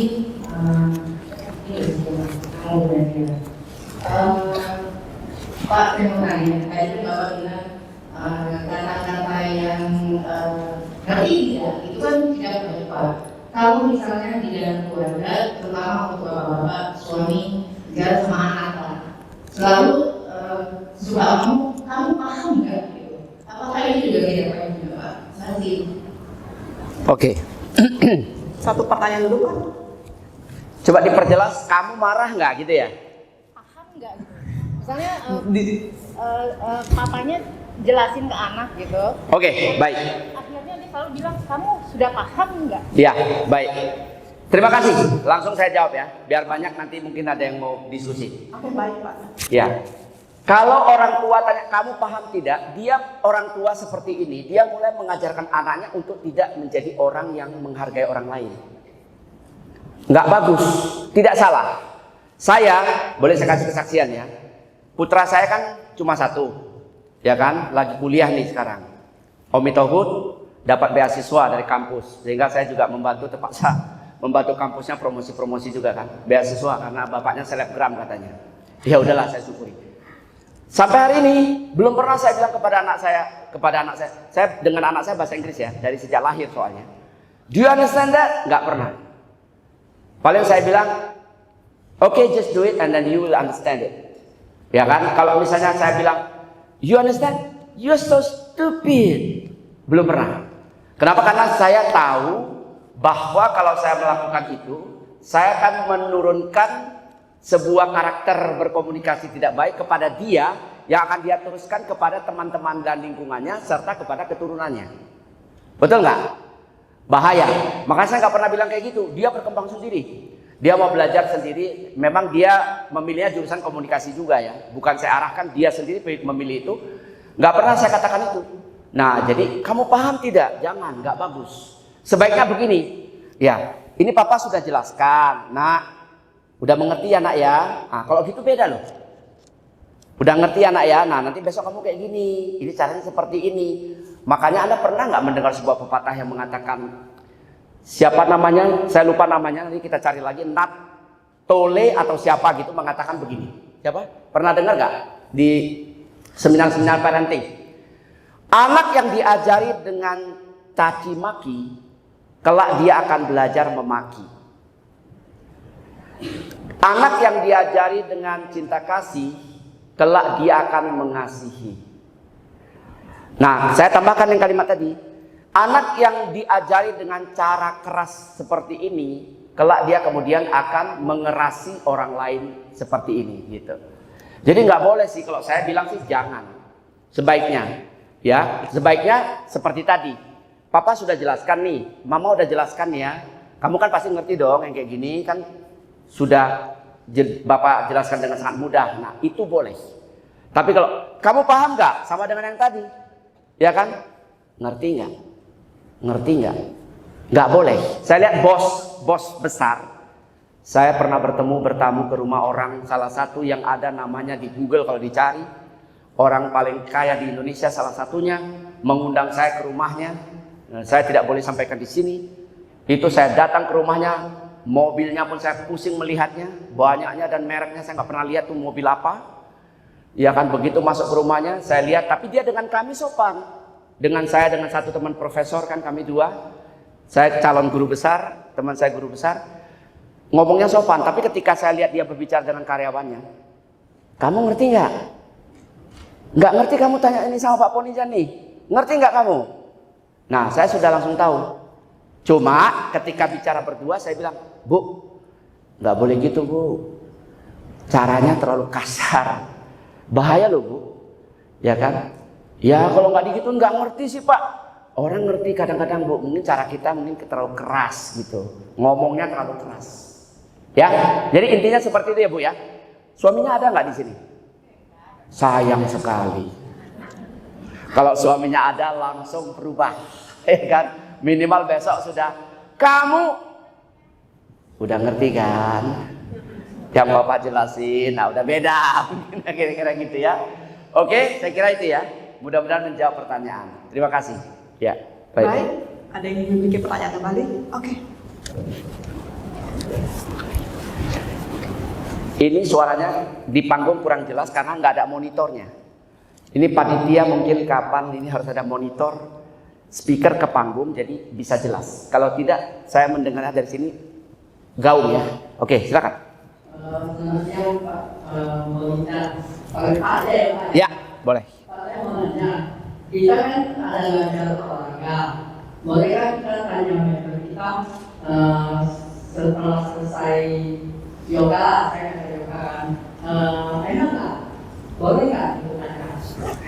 Saya harus merapat ke ibu ini karena ibu ini bicaranya lengket ya. Oke, boleh ya? Boleh Pak, Oke, silakan. sorry. Gimana? Oh, nggak kedengaran ya? Mungkin saya pakai masker nggak kedengaran. Iya, boleh dibuka boleh. Kalau mau dibuka dibuka. Iya, boleh. Ya. Ini Pak Polita, saya mau tanya, kita kan ngajar yoga, bolehkah saya tanya member setelah selesai yoga, enak nggak? Selesai apa?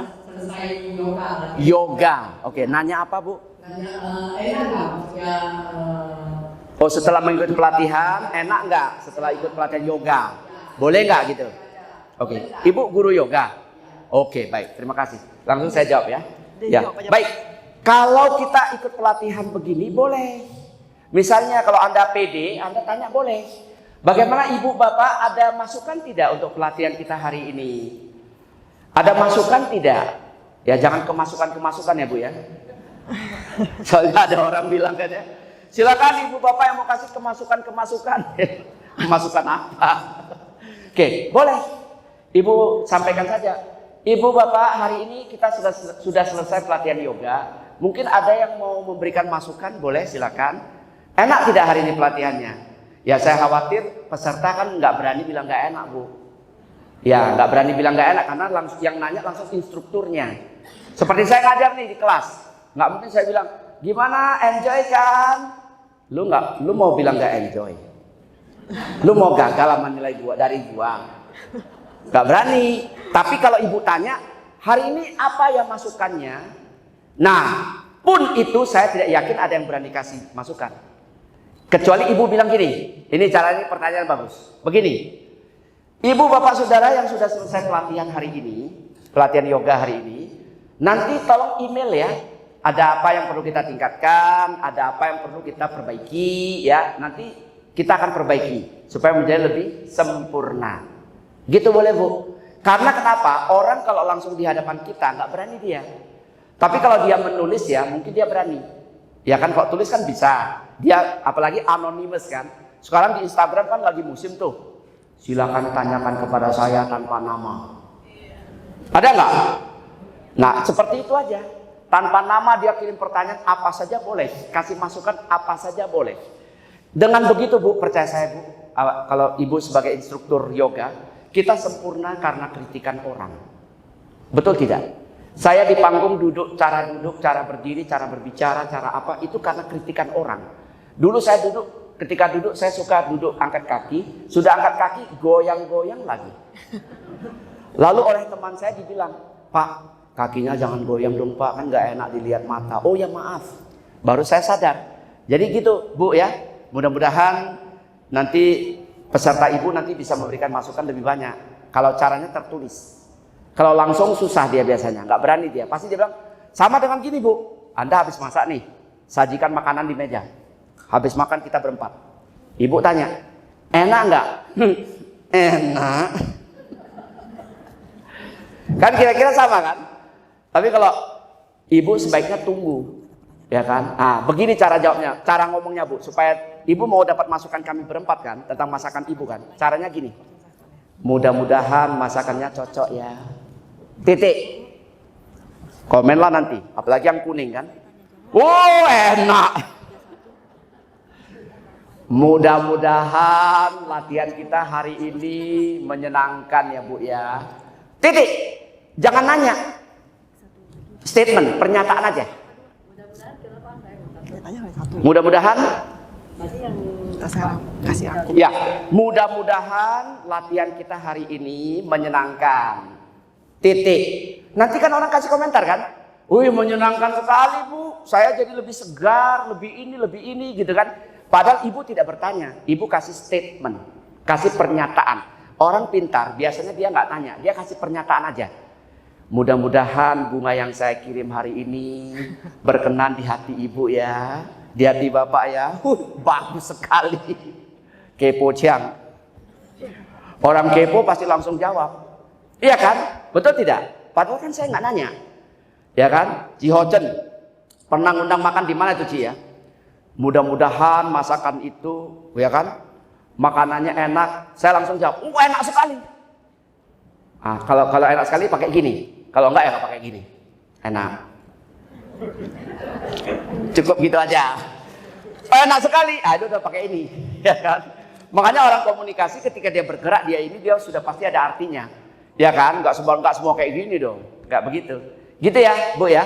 Mudah-mudahan sudah bisa menjawab pertanyaan yang Ibu ajukan tadi ya. Oke. Terima kasih Bu. Ya, baik silakan kalau masih ada. Iya, apakah masih ada pertanyaan kembali? Oh, Tuh. masih ada dua Pak. Mahu.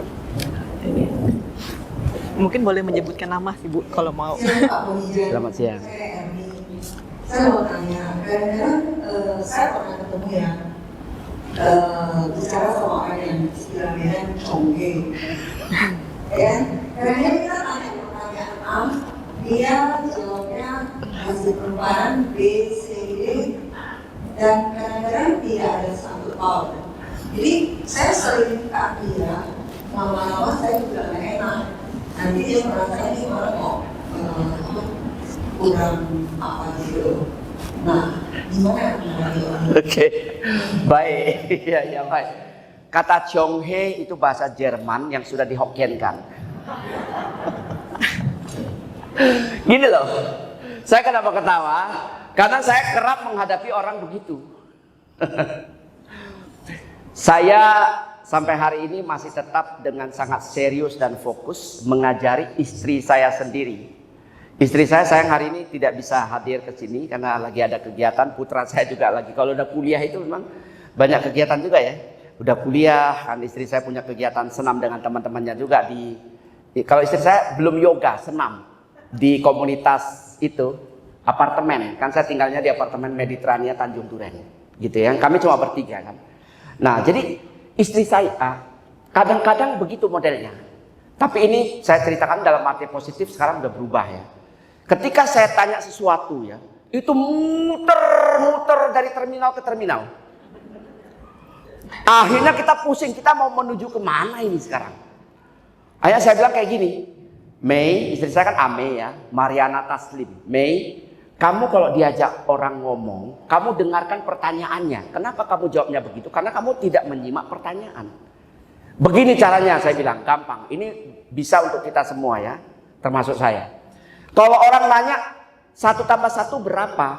Kan sudah jelas, 2. Nggak usah kemana-mana. Loh, tapi kan saya mau menjelaskan dulu proses dapatnya angka 2. Itu nanti, kalau dia tanya lagi. Kalau dia tidak tanya, sekarang 1 tambah 1 berapa? 2. Sekarang pukul berapa? 11.30. Kan nggak usah. Sekarang pukul berapa? Tadi pagi aku tiba pukul 9. Makan pukul 10. Ya kan kayak gitu modelnya kan? Nggak usah. Loh, tapi kan aku perlu menjelaskan sama orang bahwa ada betul. Tapi pertanyaan orang kan sekarang jam berapa atau pukul berapa? Sekarang pukul 11.30. Oh ya, kamu datang jam berapa tadi? Jam 9. Makannya jam 10 kan gitu kan? Nggak usah kita muter-muter. Saya ajari susah loh saudara. Terus terang memang Anda betul. Mengajari orang yang tidak pandai menangkap pertanyaan itu juga tidak mudah. Susah. Ya, dia mau berputar-putar kebiasaan dia. Makanya akhirnya sekarang sudah berbeda. Ketika saya tanya sesuatu, hari ini masak apa? Kalau dulu kan jawabnya gini, tadi pagi aku ke pasar. Ya, aku beli ayam. Terus aku beli terasi, aku beli daun singkong. Aku tanya lagi, dia ngomong panjang lebar, terus saya tanya lagi, hari ini masak apa? Ya tadi aku pagi itu yang beli itu. Muter-muter kemana-mana. Sekarang sudah beda. Hari ini masak apa? Sambal terasi dan telur balado. Udah cukup jelas karena kita cuma kecil kan, sederhana, sedikit saja kan cukup. Intinya begitu, diajari pelan-pelan. Nah, kalau kita bertemu dengan orang seperti itu, cara kita kalau misalnya dianggap kurang menghargai atau apa, nggak apa-apa. Yang penting lama-lama dia akan menyadari bahwa cara dia berbicara tidak benar, tidak tepat. Misalnya ketika dia ngomong muter-muter saat sini, saya jadi presenter kan lama ya. Di televisi lama, di radio, sekarang pindah ke YouTube kan ya. Kan lama. Ketika ada orang berbicara berputar-putar, saya nggak cut dia dulu. Saya biarkan dia ngomong dulu, setelah selesai baru saya tanya, jadi Pak, ini gimana Pak? 1 tambah 1 berapa Pak? Kalau masih muter juga, baru saya cut dia. Gitu loh. Ada ya, maaf ya, narasumber, ada yang tidak pandai juga. Kita tanya sederhana saja, Pak, Bapak pilih A atau B? Jadi begini, kalau kita lihat suasananya, padahal kita cuma tanya, Bapak pilih A atau B? Jadi begini, begitu orang sudah bilang jadi begini, alamat panjang lagi cerita. Baru begini loh, belum begitu. Pasti panjang. Nah, lalu bagaimana cara menjawabnya? Ya jawab saja, Bapak pilih A atau B? B. Pasti dia tanya kan, kenapa? Ya kan? Barulah kita jelaskan. Kalau dia tidak tanya lagi, udah cukup. Gak usah kita jelaskan. Kan begitu ya. Jadi cara menjawab tidak. Makanya ya di luar negeri ada kelas khusus untuk menjawab. Keren gak? Saya mau bikin di sini dulu pernah. Teman bilang, kenapa you tidak bikin kelas khusus menjawab? Dalam hati saya, ya benar juga ya. Tapi orang Indonesia apa ngerti itu? Apa ngerti? Takutnya kan begitu saya bikin, ikutilah kelas menjawab. Langsung dia jawab. Gak usah menjawab Pak, saya sudah pandai Pak. Padahal yang tadi, Chonghe, ya kan, entah kemana-mana. Kelas menjawab penting. Anda tanya kepada saya nanti misalnya. Saya akan jawab sesuai pertanyaan Anda. Ya kan? Habis ini tadi si Nurjani Chan ya tanya. Nanti habis ini mau kemana? Oh saya ada kegiatan lain habis ini. Jam berapa? Ya habis ini aja. Oh saya mau titip makanan buat istri. Kalau itu boleh saya bilang. Nanti bawa pulang saja. Kan gitu. Apa yang ditanya itu yang dijawab. Tidak usah terlalu muter-muter. Suka makan durian tidak? Suka. Duriannya apa? Apa saja. Kan itu menjawab. Betul tidak? Nggak usah terlalu banyak muter sana muter sini. Ini teknik menjawab yang benar begitu. Ya, jadi saya kira seperti itu nggak apa-apa. Don't worry. Cuma gini ya, coba gini. So if I look at your style ya, what is your blood type? A or B? Hah? A, kan kelihatan kan? So I can guess from the gesture you are sitting, the way you sit, right? The way you are sitting. Artinya apa? Kita kadang-kadang kembali ke kontaknya. Jadi gini ya, sorry to say, kita orang-orang yang berwajah agak-agak tegas, ya kan? Sister Nur Santi, Sister Johanna, ya kan? Yang satu ini agak humanis sedikit lah ya, wajahnya kan? yang agak-agak tegas itu wajahnya harus hati-hati. Harus harus banyak menghiasi wajah dengan senyum. Kalau Mama Vina udah nggak usah, dia nggak usah senyum saja sudah senyum mukanya. Dia mukanya kan sejak lahir kayaknya udah begini ya, senyum terus kan. Ada orang pernah ya, Anda bisa ikuti apa yang saya sampaikan ya. Jadi ada orang tertentu kan memang mukanya kan tidak ini ya. Jadi your face kan ya. Itu kadang-kadang ada orang yang dikaruniai dengan wajah seperti itu. Kalau kita tidak menghiasi dengan senyuman, golongan darah kita A, ya kan? A dan B, itu dua golongan darah ini biasanya adalah karakter orang yang sangat tegas dan kaku, rigid, kaku dan detail. Ini biasanya kurang menyenangkan orang. Jadi artinya kita hiasi dengan senyum.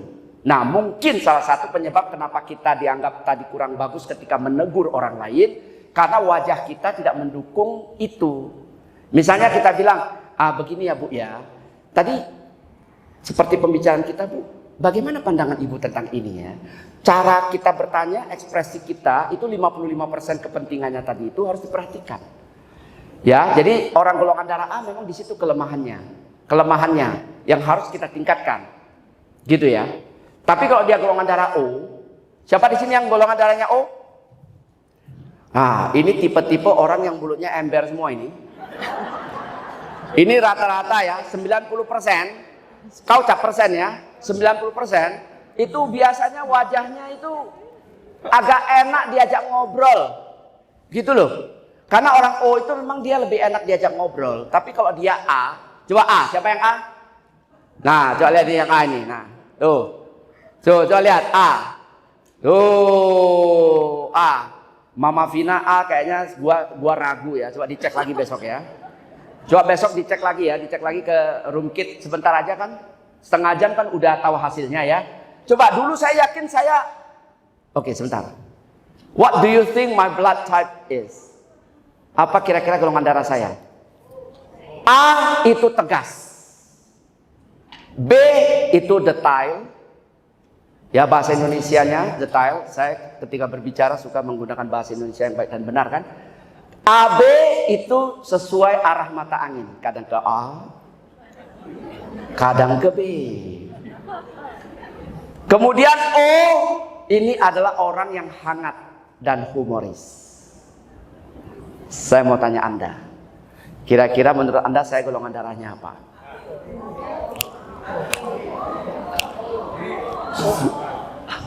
Ayo. Kalau tadi kan saya tebakkan ya, benar ya. Iya kan? Saya kira-kira menurut Anda A, B, AB atau O?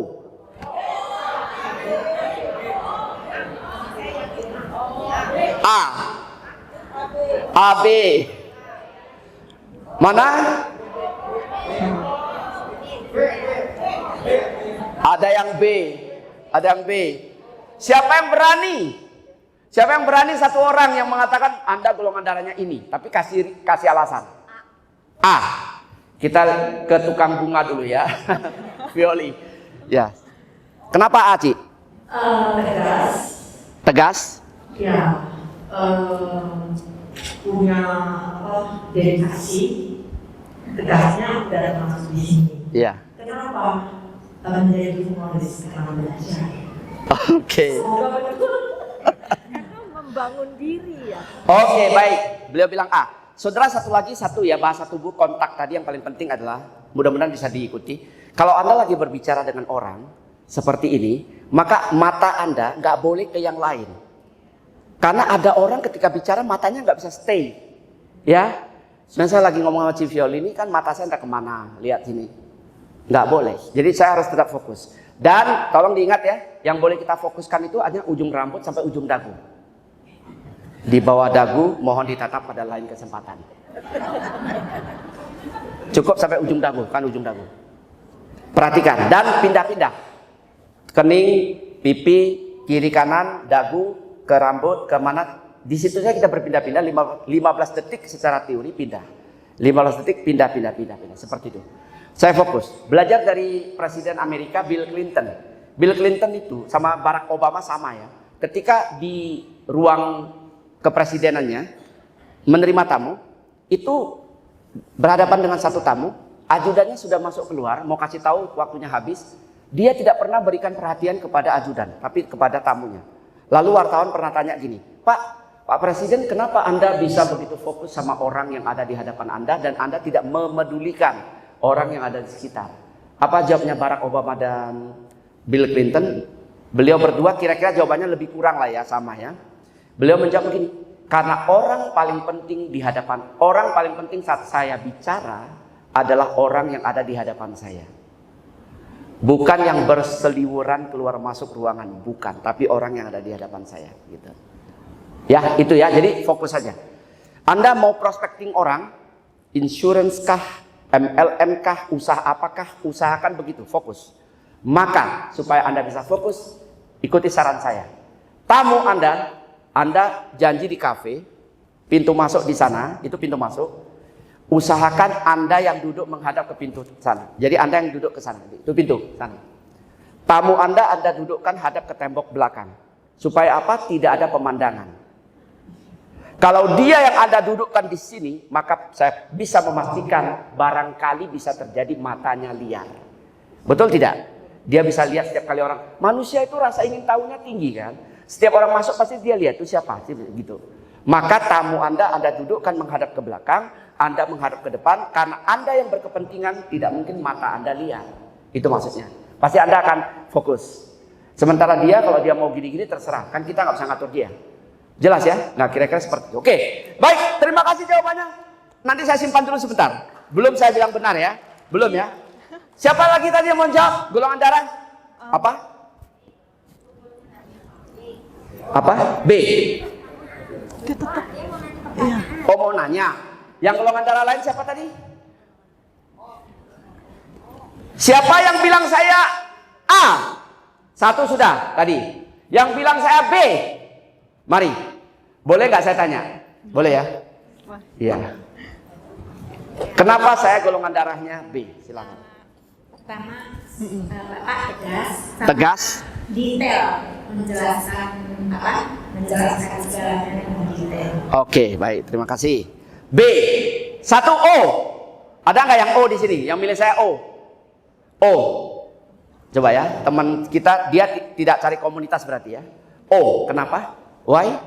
Smiling face. Smiling face. Satu lagi AB. Siapa yang AB? Ujung. Oh, yang sini saja ya. Kasih sini ya, Sister Nusanti. Coba AB. Kenapa, Bu? AB karena kan Bapak bilang sesuai mata angin, karena Bapak sebagai komunikator harus bisa menyelesaikan sisi audio dan segala macam. Jadi Bapak Iya, bisa harus satu sama ya. di Saya nggak usah sini, dikasih. saya harus berpindah ke arah timur atau barat. Oke, baik. Terima kasih. Baik, saya akan jawab langsung ya. Karena ada penanya lagi nanti ya. Oke, saya akan jawab langsung. Mohon yang jawabannya tidak sesuai, jangan memaksakan kehendak. Golongan darah saya adalah saya kagum, saya menjelaskan ini hanya paling lama 10 menit tadi soal golongan darah ya. Karena kalau mau panjang nanti kita jelaskan lagi pada lain kesempatan. Golongan darah, tapi Anda sudah tahu maksudnya jawabannya. Golongan darah saya adalah B. Terima kasih. Saya orangnya detail. Walaupun dulu, makanya saya tadi mau keceplosan. Dulu saya pikir saya A. Saya tegas kan. Tapi setelah saya cek ke rumah sakit ya, kok saya ada B-nya, kok teman saya bilang saya agak ribet ya. Ribet dalam pengertian kok kalau ngomong apa itu kayaknya rincinya banyak banget. Kayaknya kamu bukan A deh. Saya langsung cek ke rumah sakit. Karena jujur saya donor darah nggak berani. Iya, saya donor darah jujur nggak berani, jadi jangan ngajak-ngajak saya. Tapi kalau saya bantu promosikan mau, saya ganti donor yang lain gitu ya. Donor darah tidak, saya ganti dengan donor yang lain, kebajikan lain. Jadi setelah saya cek ternyata keluarlah kartunya. Saya B resus positif. Di sini ada yang resus negatif tidak? Siapa yang darahnya resus negatif? Resus negatif. Bersyukurlah kalau Anda tidak ada yang resus negatif. Kalau resus negatif itu darah Eropa ya, Asia, orang India yang banyak, dan itu agak susah didapat. Kalau kita semua rata-rata positif ya. Mungkin apakah Anda pernah cek itu ada di kartunya itu, positif atau negatif. Saya kira sih positif semua lah ya. Kecuali orang India itu rata-rata negatif. Orang Eropa itu negatif, resusnya. Apakah berpengaruh? Tidak ada. Di penelitian saya tidak ada. Ya, di yang lain di kedokteran ada positif dan negatif ya. Baik, Sister Ya, Johanna. mohon maaf Pak, kita waktunya sudah habis. Iya. Oh, sudah habis ya? Iya, benar-benar Nggak kasih habis, kesempatan penanya terakhir tadi. Mungkin di event berikutnya kan Oke, Pak ya. boleh. Silakan. Ya. Karena kita sudah sampai di penghujung acara, Bapak ada closing statement Pak? Mungkin bisa langsung Ya. ada closing statement? Oh, ya sedikit saja ya. Nanti boleh Anda sampaikan. Baik, Ibu Bapak Saudara yang saya hormati, memang belajar komunikasi ini banyak sekali unsur-unsur pernak-perniknya. Tapi satu hal yang paling gampang kita lakukan adalah gini aja deh. Kita kalau bicara jangan ketinggian. Bicara kita biasa aja, sederhana saja, dan yang paling penting adalah ekspresi wajah dan tangan kita ketika berbicara. Karena ekspresi wajah ini kan 55% ya. Ekspresi tangan ini kan 55% ya. Hidup kita supaya bermakna, orang lain sama kita juga baik gitu kan, baru ada artinya hidup kita. Maka kata-kata kita pilih jangan terlalu tinggi, jangan terlalu sombong, ekspresi wajah biasa saja, dan terakhir jangan lupa belajarlah untuk mendengar. Ya, terima kasih. Silakan, Sister John. Baik, luar biasa sekali penyampaian yang disampaikan oleh Dr. Poni Jando. Kita langsung penyerahan sertifikat oleh PIC kepada narasumber Dr. Poni Janlio. Persilakan kepada Bu Visaka untuk naik ke panggung untuk dapat foto bersama. Oh, ini langsung pewarnanya ya. Oh ya, kita di foto Vina dulu sebentar. Nah, ini si Vina.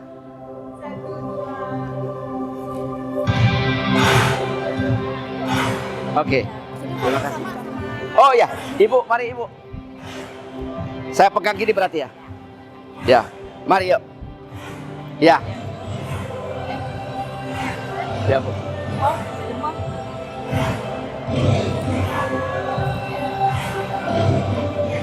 Oke, terima kasih. Kams ya. Luar biasa. Silakan. Sorry sudah dicontohin ya.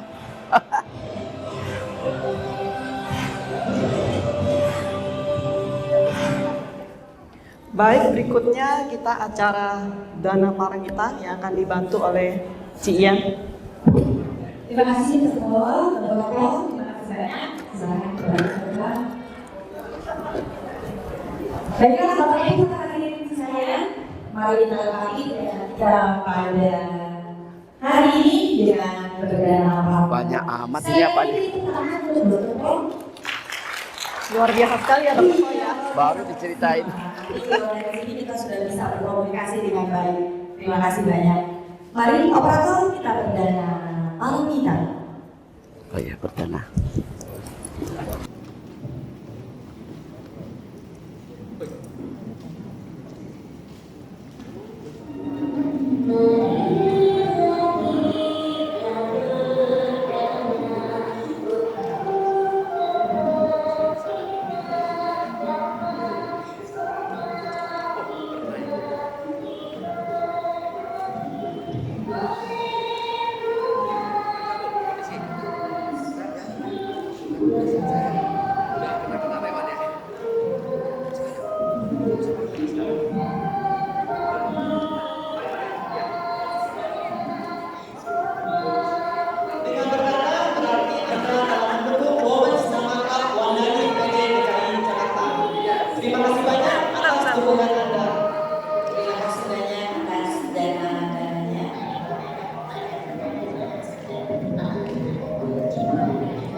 Calpeda is an Italian-based family-owned corporation that has been at the cutting edge of pump technology for over 50 years.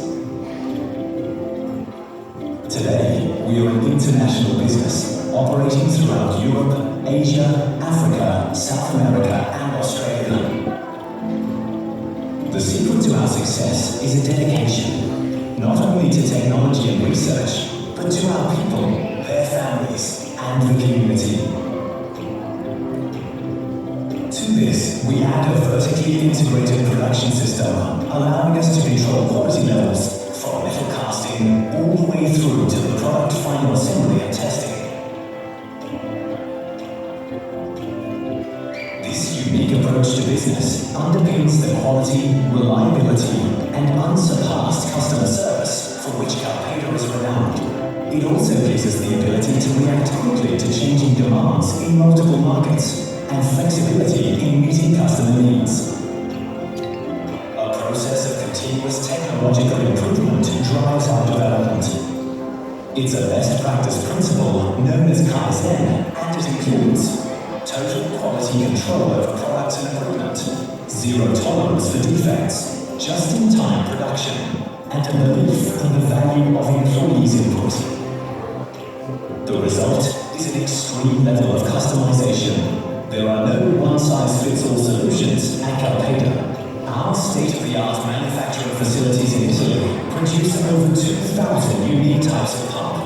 Applications range from industry and commercial to domestic, agriculture, swimming pools, heating and air conditioning, groundwater, wastewater and sewage, and civil and residential.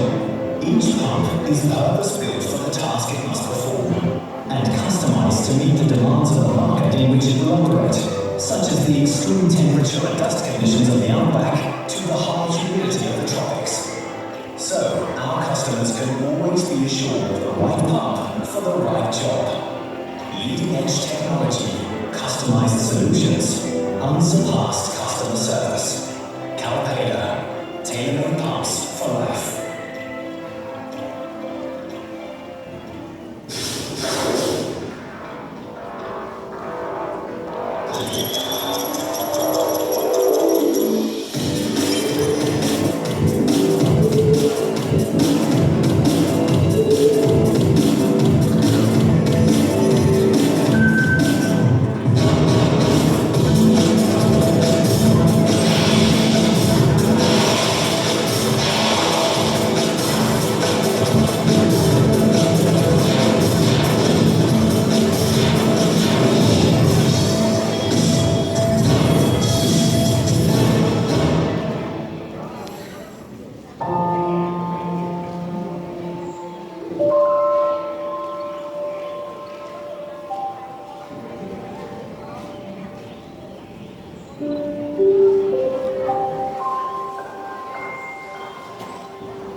Bagi Bapak Ibu yang ingin mempromosikan usahanya di bawah Jakarta dapat menghubungi divisi usaha Wandani BDKI dengan Ibu Diana. Oke, baik Bapak Ibu para hadirin sekalian, pada kesempatan kali ini juga kami ingin mengucapkan selamat ulang tahun kepada sahabat-sahabat Dama, sahabat-sahabat BDC ya, sahabat-sahabat semua yang hadir di sini juga ya, yang berulang tahun di bulan Juni 2022. Ya, selamat ulang tahun, semoga senantiasa bahagia dan sehat-sehat selalu ya Cik ya. Betul, dan hari ini juga ulang tahunnya Pak Dani ya.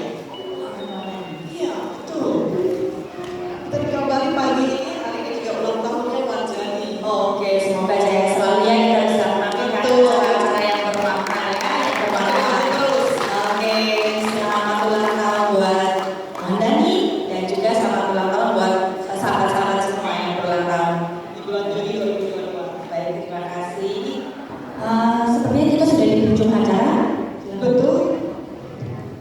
Terima kasih kepada narasumber kita Dr. Poni Jan Leau yang telah hadir dan memberikan inspirasi kepada kita semua. Terima kasih kepada PIC kita, Cia, dan seluruh panitia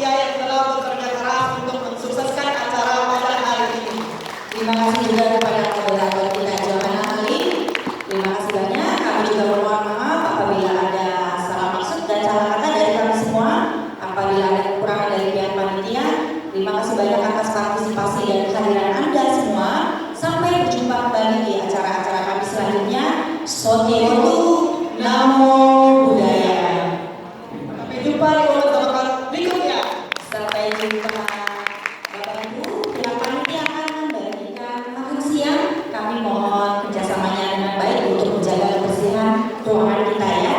Jadi setelah konsumsi makan siang, silakan membuang kembali tempatnya bekas makanannya di tempat sampah ya. Kita sama-sama menjaga kebersihan ruang gedung Narada Wihara Jakarta dan Mancaka Jaya. Sekali lagi ya, sama-sama. Bagi yang mau makan es krim bisa ada di Stand es krim.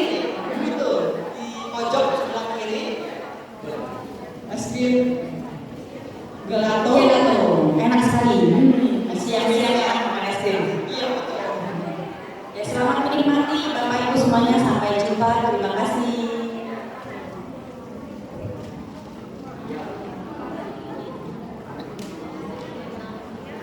Bagi peserta bersama dimohon jangan meninggalkan ruangan dulu karena Dr. Pon akan memberikan meja masing-masing untuk dapat foto bersama. Ya, Dr. Pon akan mengunjungi Anda semua di meja di kursi Anda masing-masing untuk berfoto bersama.